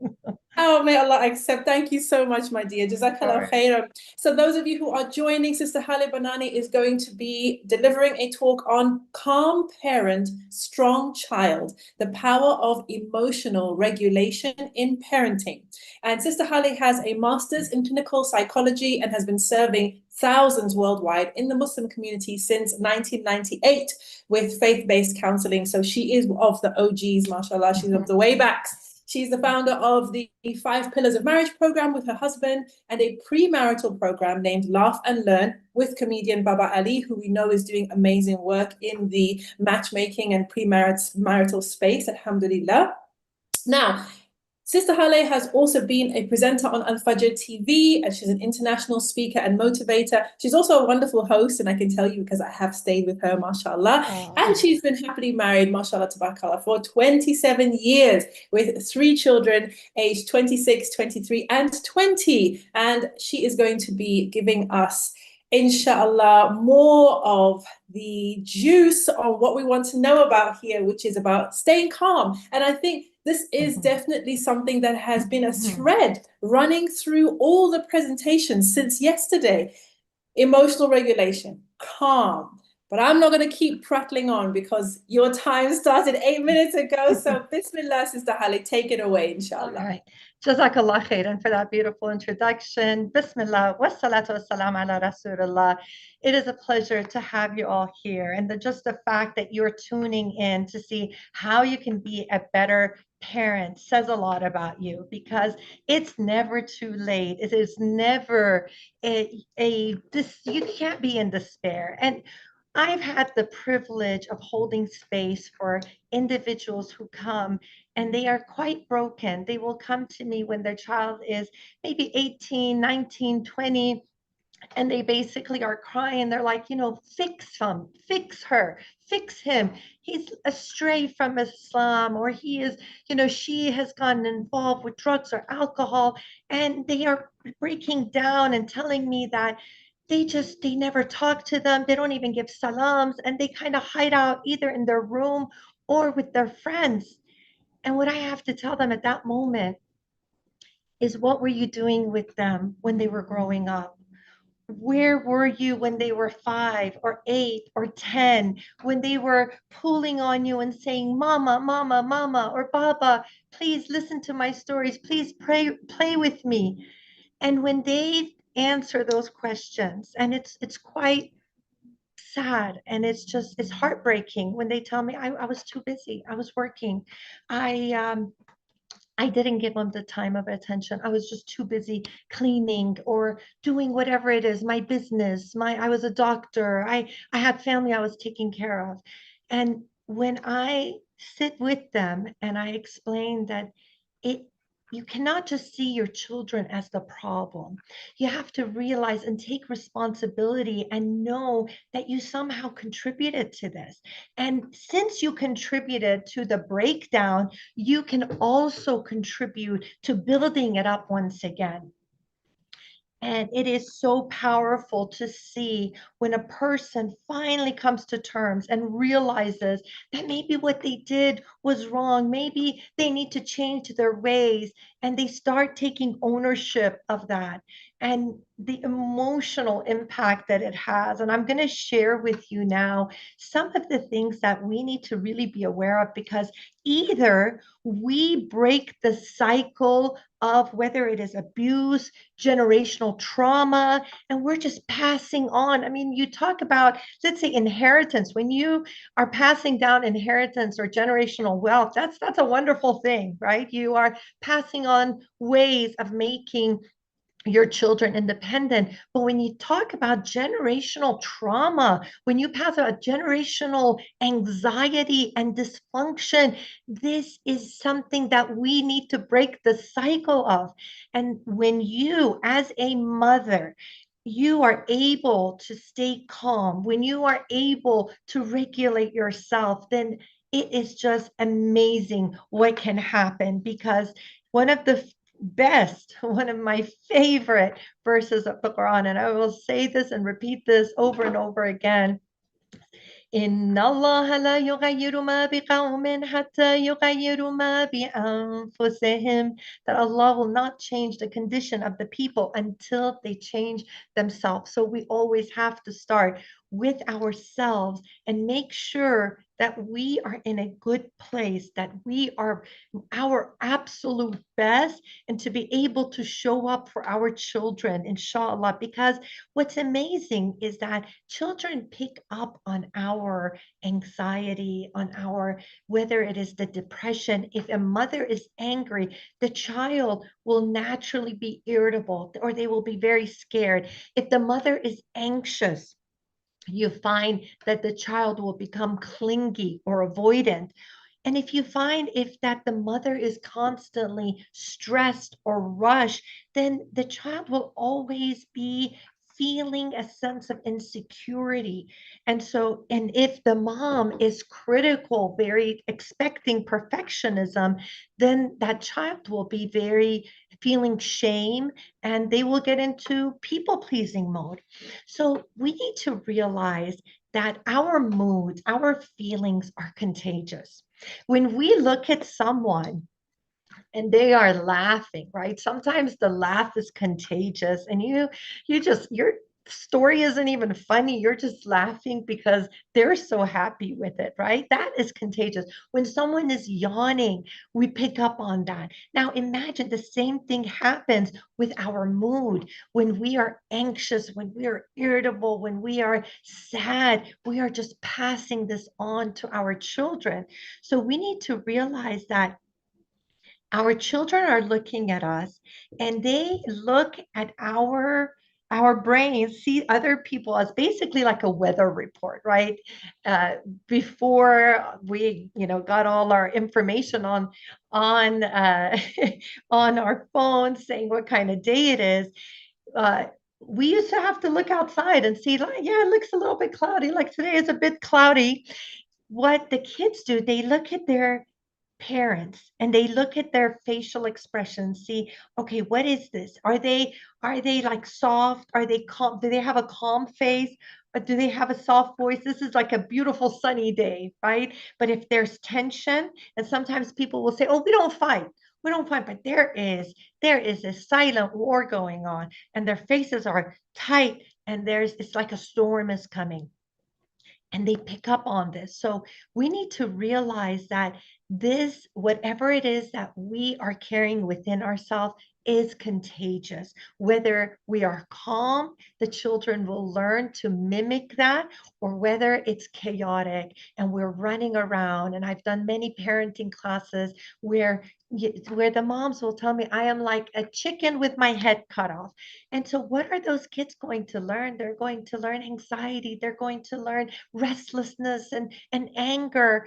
And so we really need to recognize that within ourselves. So one of the first things is, if you have had some childhood trauma, if you have had some kind of maybe you're dealing with anxiety, maybe you have a dysfunctional marriage, maybe you're challenged financially, whatever it is, recognize that and take steps to resolve it, whether it's doing counseling, whether it's coming on doing some kind of a program to work on yourself. Because if you are attentive and you make the intention and say, Ya Allah, I know I have shortcomings. Ya Allah, I know I have maybe an anger issue.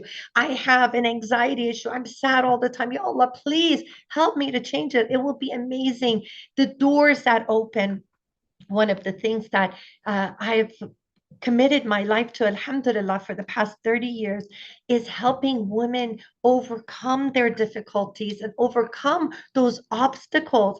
And on my mentorship program, is a self-development program, the Mindful Hearts Academy. You take women who have been broken, who feel really frustrated and angry, and by working on themselves, they transform. And this is my message to you, that it is possible to change. Just because your mom, let's say, was a perfectionist and when nothing was good enough, or she was always screaming, doesn't mean that you have to do the same. Just because, let's say, you had parents who were always down, or they had a lot of expectations, or they put a lot of pressure on you, doesn't mean that you have to follow the same thing. And when you learn the skills, then you're going to be able to make those changes.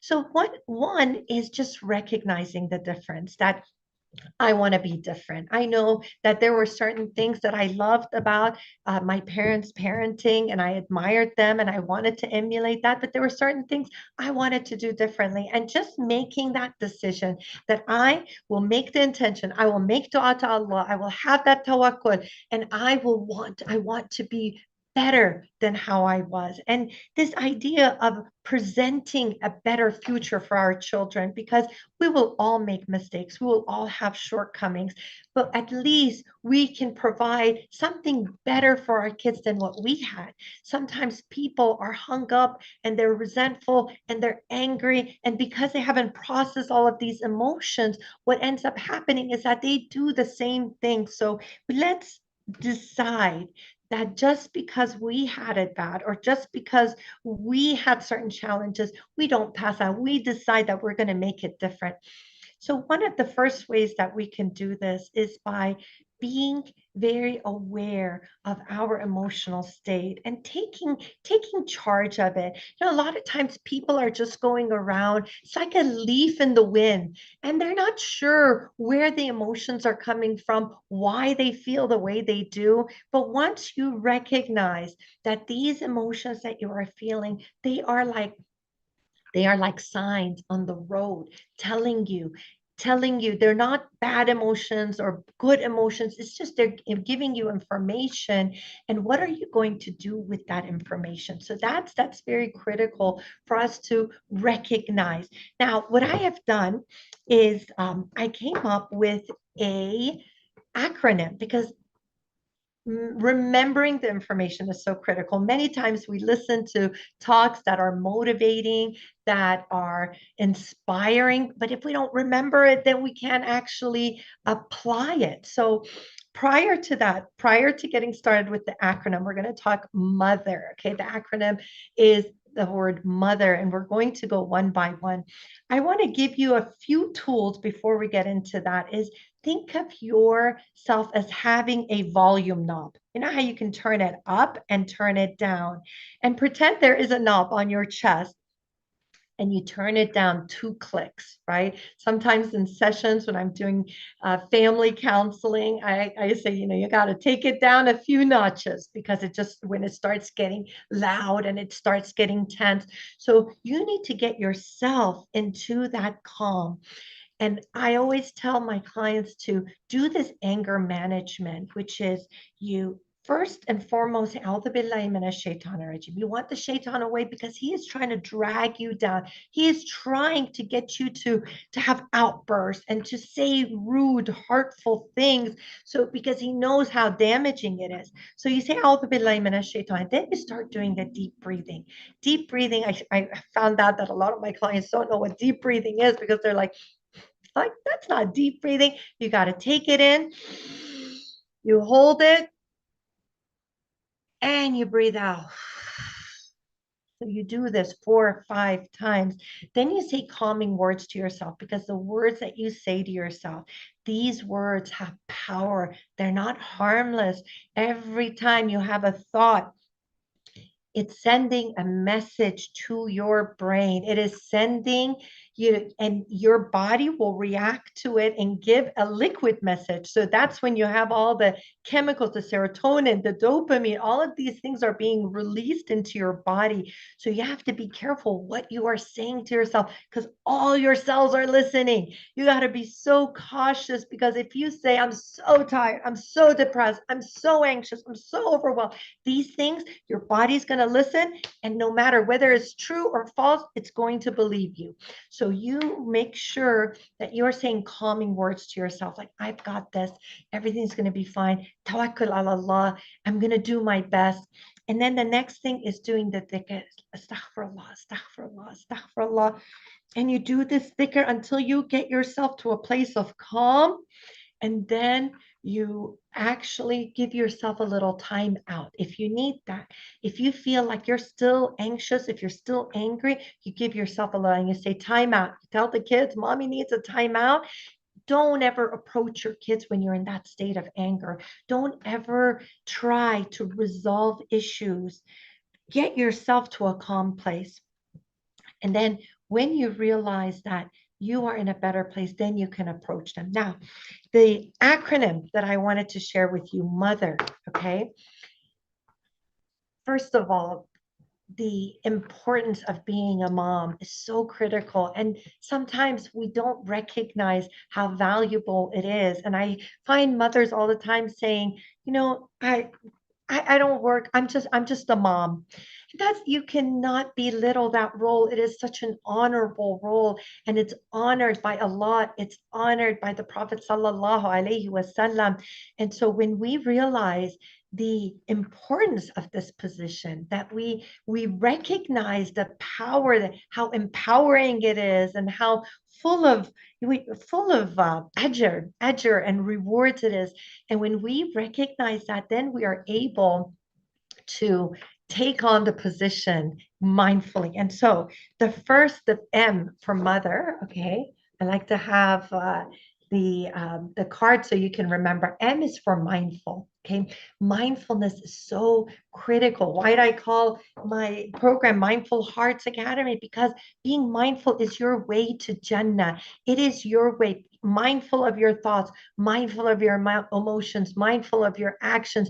Be mindful. Know that everything that you are saying, everything that you are doing, it is being recorded, not just by the surveillance camera that Allah is watching, but also your kids. They are watching, they are recording, they are seeing, how is mom handling this situation? We had a situation where we were living in Egypt abroad. We had done Hijrah, and we were there for many years for the kids to learn Arabic and Quran. And when we came for a intensive summer camp for my son, there was a military coup. We didn't go back because we're not Egyptian, and we realized that there might be some danger, and we stayed here. We had to show the kids with our actions, with our attitude, how to handle this. My life turned upside down. I loved my home there. I loved what I was doing. I had a TV show. Everything was beautiful, and suddenly Allah changed everything around for us. We had to surrender. We had to submit. And they were looking at us to get cues. They were checking the weather, right? How is mom? Is she down, and is she, angry? Is she frustrated, or is she putting tawakkul on Allah? And because we worked on ourselves and made sure that we had that tawakkul, and we are being positive and hopeful, then the kids mimic that. Alhamdulillah, mashallah, tabarakallah. So this mindfulness of our kids are watching us all the time, and they are recording, and it's not like what we are saying, but it's what we are doing.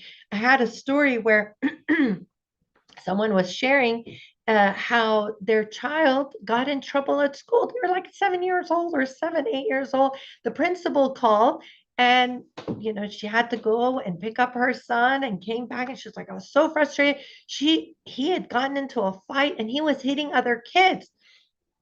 And so she went on to say, I was so furious. I took him and I was spanking him. And I'm like, we do not hit other people. Hitting is wrong. And I just was like, okay. I had to take some deep breathing myself. I'm like, okay, stay calm. Okay, this is very unusual. But I'm like, all right, let's just put this on a movie theater, like a movie screen. If you're watching this where the parent is hitting the child, saying hitting is wrong, what do you think about it? We have to model the correct behavior. We have to really be aware, because if we are not doing the things that we are saying, then the child is not going to pick up on what you are saying, but on your actions. Okay, so M was mindful. We're going to be mindful of our actions, of our thoughts, of our words. Okay. The O for mother, what do y'all think?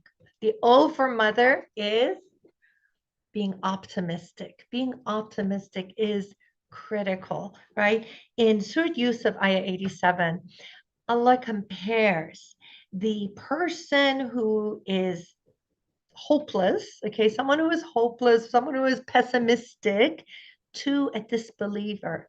Okay, this is critical. We don't want to be like a disbeliever. And some people may have pessimistic views. They may have been raised with pessimism, but as a believer, we have no choice but to be optimistic. We have to be optimistic about our children. We have to be optimistic the fact that they can change, that there is hope, and you have to see it. They may not show you any clues of, of that righteousness. They may not show you any clues of being maybe positive, and they may suck you dry. Okay, I get it. I've worked with people and I know how challenging it is to be a mother, but you as a mom cannot give up on them. You as a mom have to believe in them, even if you don't really believe and you feel like you're overwhelmed.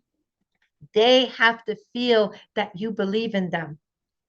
How many times have we heard stories when there's a graduation and they are giving that acceptance letter, or they have gotten some kind of success, financial success, business success, or we look at our scholars and how it was their mother who was taking them and believing in them. SubhanAllah, we have to recognize that it was those mothers who did not give up.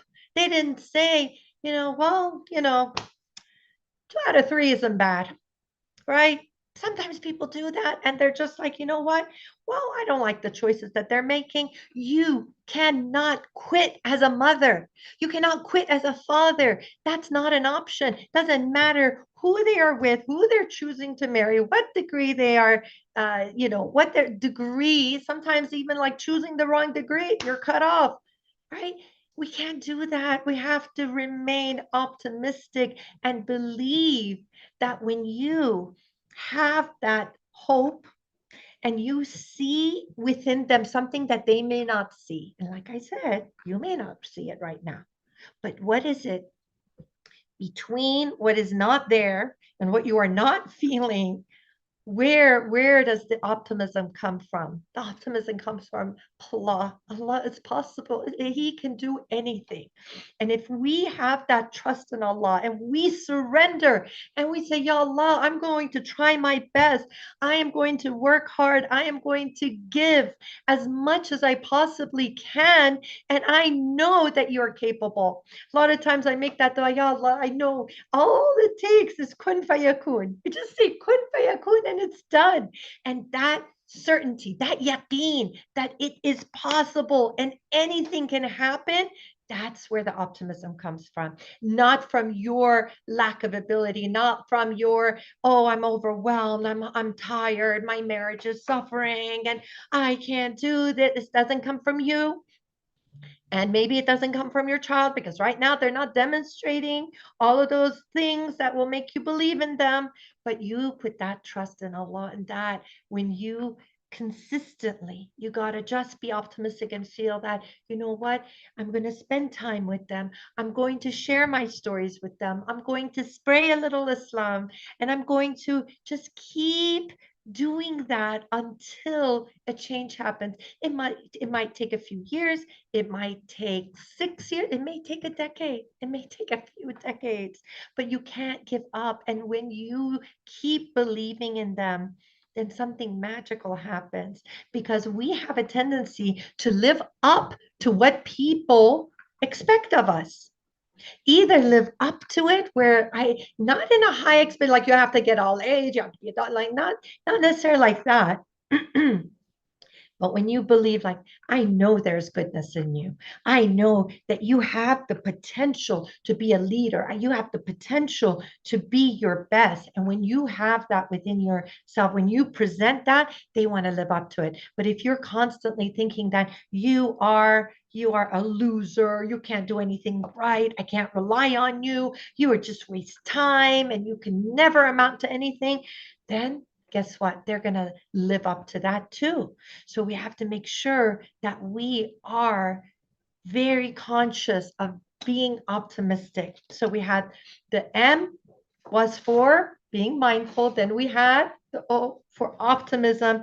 Then the T, we have to train. We have to train. We have to have the tarbiyah. We have to do tarbiyah on ourselves. You know, the adulting, right? It is the self-tarbiyah. We have to be mindful. We have to train ourselves, because you can't sit there and tell someone, if your mouth is full of food and you're talking like this, say, don't talk with your mouth full. Like, no one's going to listen to that. So we have to do the tarbiyah to ourselves first and foremost. We have to regulate ourselves. We got to constantly spiritually work on ourselves, spiritually feed ourselves, and do, you know, have ways that we have an outlet, that we let out the anger, the frustration. You know, sometimes I tell my clients to get what is it, the punching bag, right? I say, get a punching bag, and they start cracking up. I'm like, I'm not kidding, you guys. I mean, if you are that angry that you want to like spank your kids or you're yelling at them, that's very damaging and harmful. Get a punching bag and just, you know, get it out of your system. Do something. Do the tarbiyah on yourself first and foremost. Get yourself to a calm, get yourself to a happy place. Don't be a beggar. You know, a lot of times women will have a tendency, yeah, they're just like, please, you know, fill my cup. Yeah, they're looking at their kids or looking at their spouse, please fill my cup. What does that look like? That looks like a beggar. You're a beggar sitting there and asking everyone, please fill my cup. No, you need to get yourself to a good place. You got to do that self-tarbiyah, get yourself to a good place, you know, have that energy, and then you can do the tarbiyah to your kids. Then you can share with them, teach them. And guess what? They're going to look up to you, because like, wow, I really like the way, like, you know, mom handled that. They have to be able to respect you. I know that as, you know, Muslims, we demand respect. I am your mother. I am your father. You need to earn the respect. When you are able to behave in a way that is impressive, that is God conscious, that you are mindful of your behavior, mindful of everything that you're doing, then what happens is that you are going to, you're going to get their attention. Right? It's kind of like, for those of you who work, you could have someone that comes in, you could have someone that comes in, you know, a supervisor, and is like saying, I demand respect, and they're rude, they don't do their work, they slack off, and it's like, what do you mean I have to respect you? Then there are other supervisors that they are so impressive, they're the first ones there, they are, you know, they light up a room, they are providing, they are just providing knowledge and adding value. And what does that do?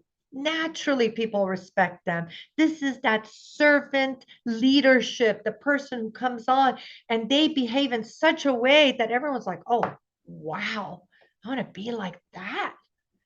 There are people who behave that way in offices and workplaces, they own companies, and the people, they are converting to Islam because they're so impressed by their behavior. Because it's like, I want some of that.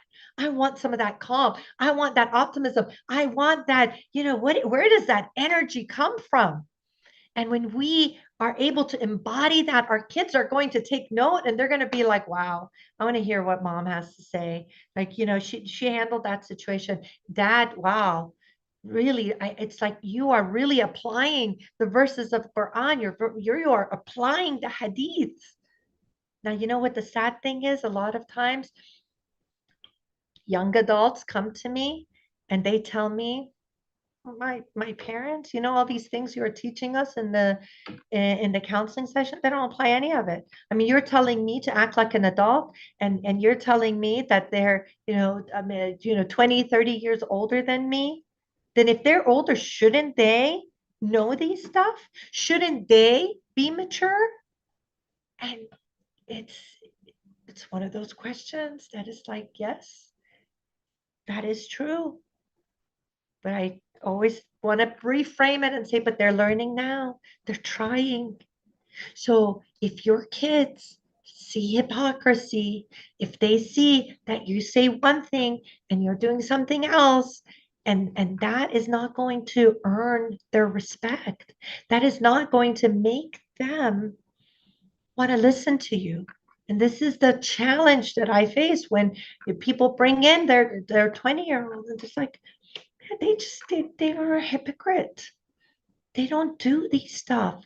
They are mean, they are rude, they are all of these things. And it's very sad, but you can change it. You can just focus on the fact that, you know what, I am going to do the tarbiyah on myself. And then inshallah, as I get better, and I've seen that on, with a lot of the members, that they start applying what they're learning on the mindful heart, they start applying it. And guess what? Their kids are like, Mom, you need to watch that, Mom, because they see the anger is going away, that they are showing up differently. Women who were having angry outbursts, what are they doing now? They're calm, they're collected. And then the kids are just like, oh my God, what happened? There was this case of the body snatchers. Who are you and where's my mother? But in a good way, right? In a good way, like you're better.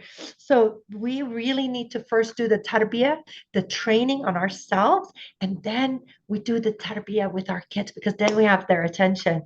Then they're just like, she knows what she's talking about. She's walking the talk. One of the litmus tests for myself, one of the things that I find is so valuable is when my kids, if they are attending a talk, that I know that they are feeling, okay, Mom is walking the talk. And that for me, that is validation. Doesn't matter how many thousands of people may validate me, may like me. Okay. If my own kids can't vouch for my character, for what I am doing at home, day in, day out, then I haven't achieved success. So that is the T, the H. What do you think the H is in mother that we need to be really aware of? The H is being heartfelt, okay? Heartfelt. As a mother, we need to be a source of love. I remember when my kids were very little, and I had a friend who had older kids. She was at a very different stage of her life. The kids were married, she had grandkids, and I looked up to her, and what she said always stayed with me. She goes, as a mother, you have to be a spring of emotions, like positive energy and love. And that's so beautiful. You need to light up when you see your kids. A lot of times people have the brow lines because when they see their kids, it's just about like, homework, prayer, wake up, chores. And they're just angry all the time.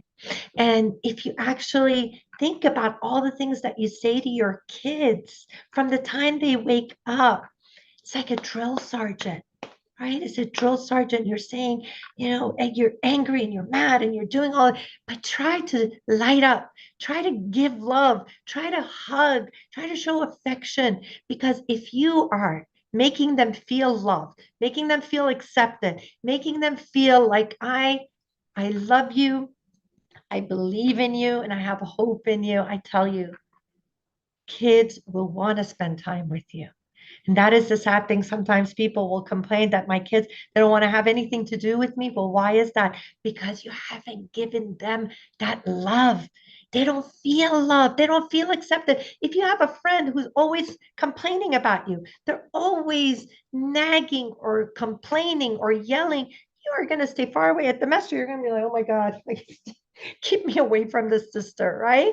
So make them feel loved. The E is for emotional stability. Now, this I could talk for hours and hours and hours, and I have talked for hours about emotional stability. There's so much to it. How do you maintain that? You have to recognize that you need to have that calm. You need to give yourself time. And that's why it's important to put yourself on that priority pyramid that I talk about, the Benani priority pyramid, where first and foremost, inverted pyramid, okay, where the biggest part, that's that you put Allah first, not your spouse, not your kids, not your work, no one else but Allah.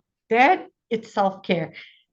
8 years ago I said this and it was like, what What are you talking about? Now, alhamdulillah, it's become more, it's become more common, but that self-care, take care of yourself, make sure that you're having that the time to relax, the time to have fun, the fun factor. I always tell moms, like, where's the fun? They're like, fun?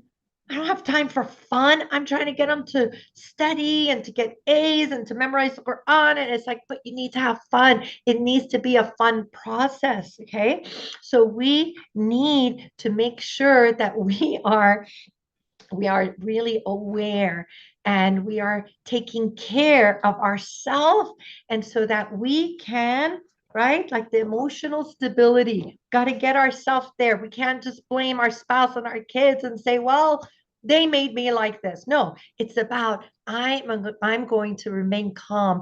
And one of the analogies I use is, would you ever willingly jump into sewage water, right? You wouldn't. It's like disgusting, right? What if there's a whole lot of people there? You wouldn't jump in. And so what we have to recognize, that certain behavior is like swimming in sewage water. You just have to like not stoop to that and just maintain your calm, regardless of what's happening around you. And then the R for mother, the R is repair. Repair and reduce. So you will make mistakes. You could lose your temper. You could overreact. You could say or do things that you're just like, oh my God, how did I do that? Don't despair. Don't despair, because kids are resilient.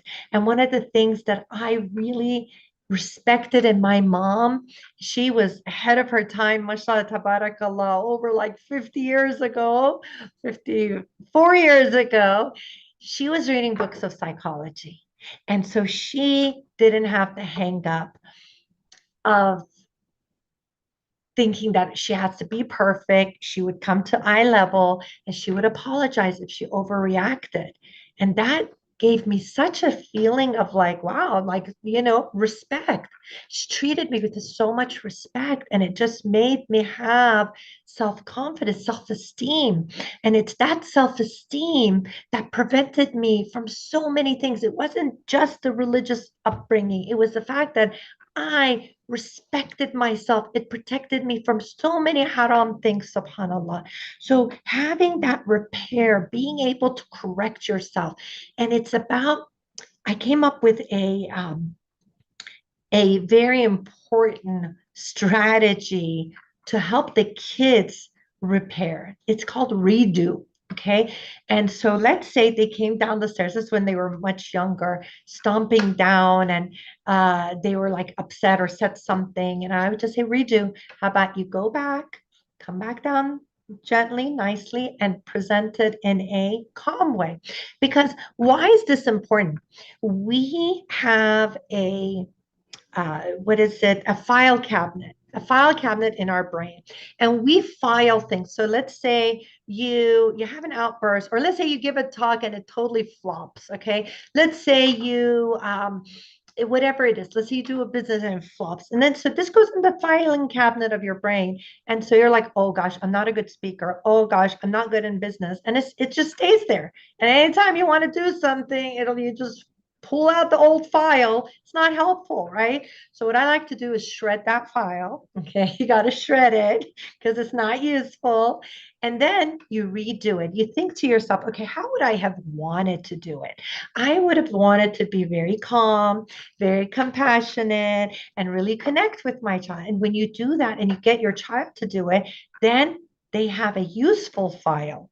Even though they overreacted, even though you overreacted, you're going to redo it in the way that you would want to do it. So I want you all to remember what it means to be a mother. M is being mindful. Then we have O is for being optimistic. Never, ever give hope, because they'll never give up hope, because it's not about you. It's not about your child. It's about Allah, and He's capable of doing all things. Then we have the T, which is training. You have to train yourself first and foremost, the tarbiyah. Then you do tarbiyah to your kids. H is for heartfelt. You need to be loving. Light up for your kids. Smile, for God's sake, smile. Some of my clients, when I tell them smile, it's like their muscles, as if I'm doing like a unusual Pilates move or like a yoga move, that their muscles are like, the smile is really like the smile, light up the room with your smile. Then we have E, emotional stability. Get yourself there, sisters. Please do not be a beggar. Please fill my cup, everybody. Please fill my cup. No, fill your own cup, okay? And then we have the R for repair. Repair. You do something wrong, you overreact, repair it. Just say that I'm really sorry and I want to make things better. And if you do that, my sisters, my brothers, whoever is tuning in, know that you will be able to connect with your kids. You will be a role model. The kids will look up to you and they will listen to you.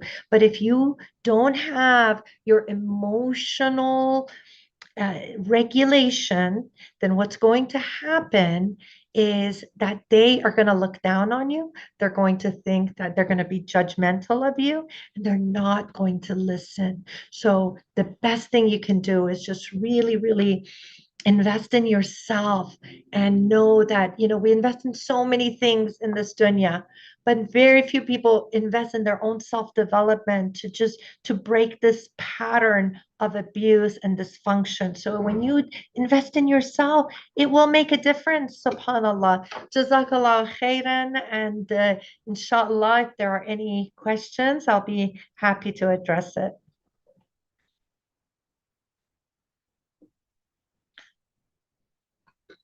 Jazakallah khairan for that wonderful spirited talk, mashallah, tabarakallah. I get the feeling that this is coming from, your own experience, but also your, people you've worked with, that Yes. you've, had as clients, I know you take a lot of clients. How many clients do you see a week?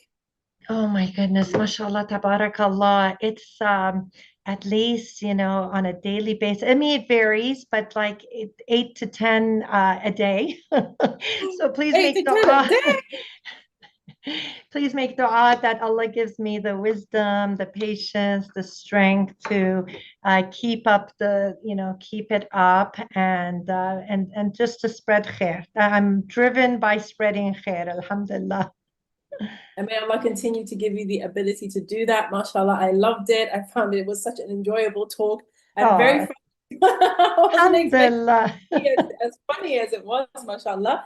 And so we have people in YouTube right now who are making notes, okay, and taking notes for, those who are attending. We've got the your acronym, so M for the mother acronym, M being for mindfulness, O for optimistic, T for training or tadbiyah, H for heartfelt, E for emotional stability, and R for repair, mashallah. So that's really wonderful. That Alhamdulillah. Isn't it? And I thought it was just for mothers. So if men are tuning in, pardon me, I could have done parents. We'll have to do a new one for them. But there's a question here, actually. Oh, sure. The mother plays such an important role. So I wanted to really address the mothers, but inshallah, men can benefit from it as well. No worries at all. We've got this question here where the sister asks, if you are a person who picks up on your partner's stress and anxiety, and it affects how you show up for your children, how can you manage your emotions? How can you separate those interactions? What would you say to that? Well, definitely invest in improving your marriage. And many times people come in and they're like, fix my 18-year-old, fix my 20. And I start asking them questions about their marriage. It's like, no, it's not about us. It's not, they're the problem. I'm like, no, you are, this is part of the problem. And so try to do what you can as far as learning better skills in your marriage. Try to maybe have, other than learning and improving the marriage, you cannot, we can't put enough emphasis on that. Your kids are growing up. It's kind of like your marriage is the soil. in which these seeds are planted, and if the soil is rotten, if the soil has no nutrition, it was just not going to grow. So put some effort into that, and then maybe do a switcheroo, right? Do a switch where you just had like a very intense conversation, maybe with your spouse. Then you're just like, okay, I'm going to get myself to a state of calm, get that punching bag, okay, and get it out of your system. Yes. Do what it takes. We have the ability to switch, right? You could be mad and you get on the phone and you're all like, hello, right? Do that for your kids.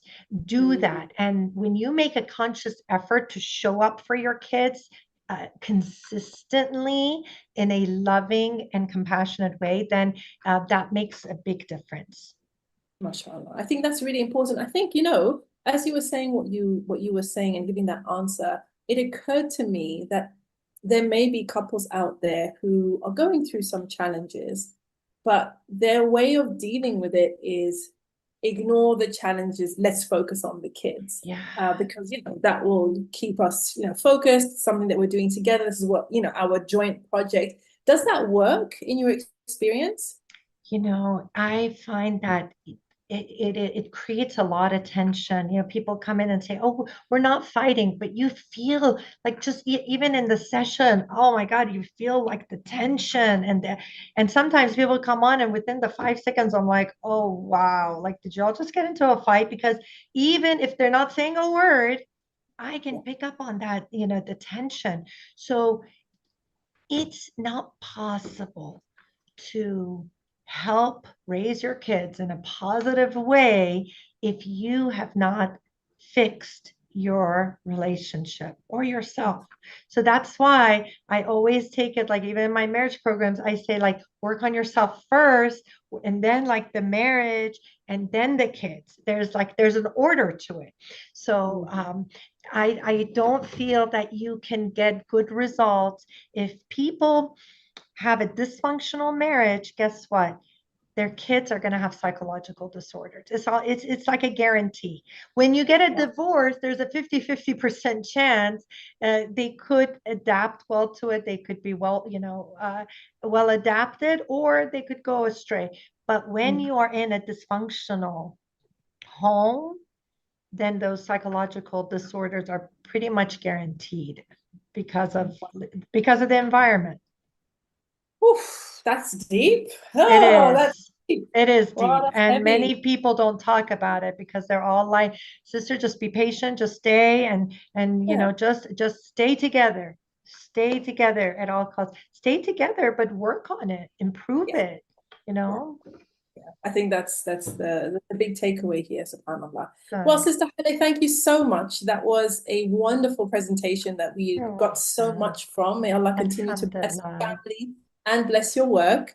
And how can people get in touch with you, inshallah, if they would like to? Of course.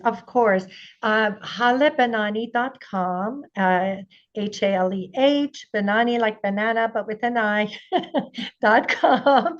And I do have a free gift, and I sent it to you, Sister Naima, on the WhatsApp. If you could share that. And this is a 2-week free trial to my mentorship self-development program. It's for women, and you can just go in and see how you can improve yourself, because it's not a hopeless case. I've seen so many transformations, and I hope that it could be beneficial. Did you see the link to it, or is that something that can be shared?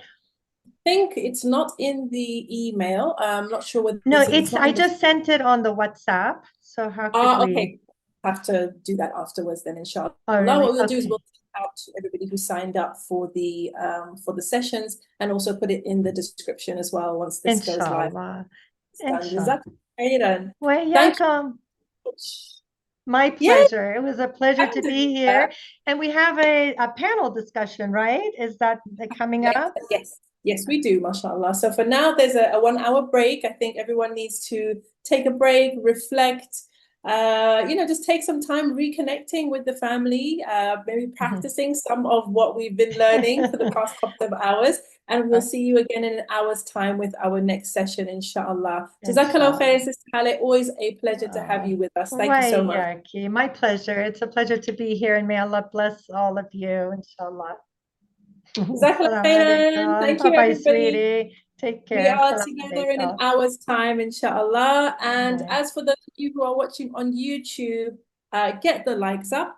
There were 20 people watching and still only 13 likes. So if you haven't liked the video yet, please go ahead and do that, inshallah. Sister Hale, we'll see you later in the next session. Assalamu alaikum. Assalamu alaikum.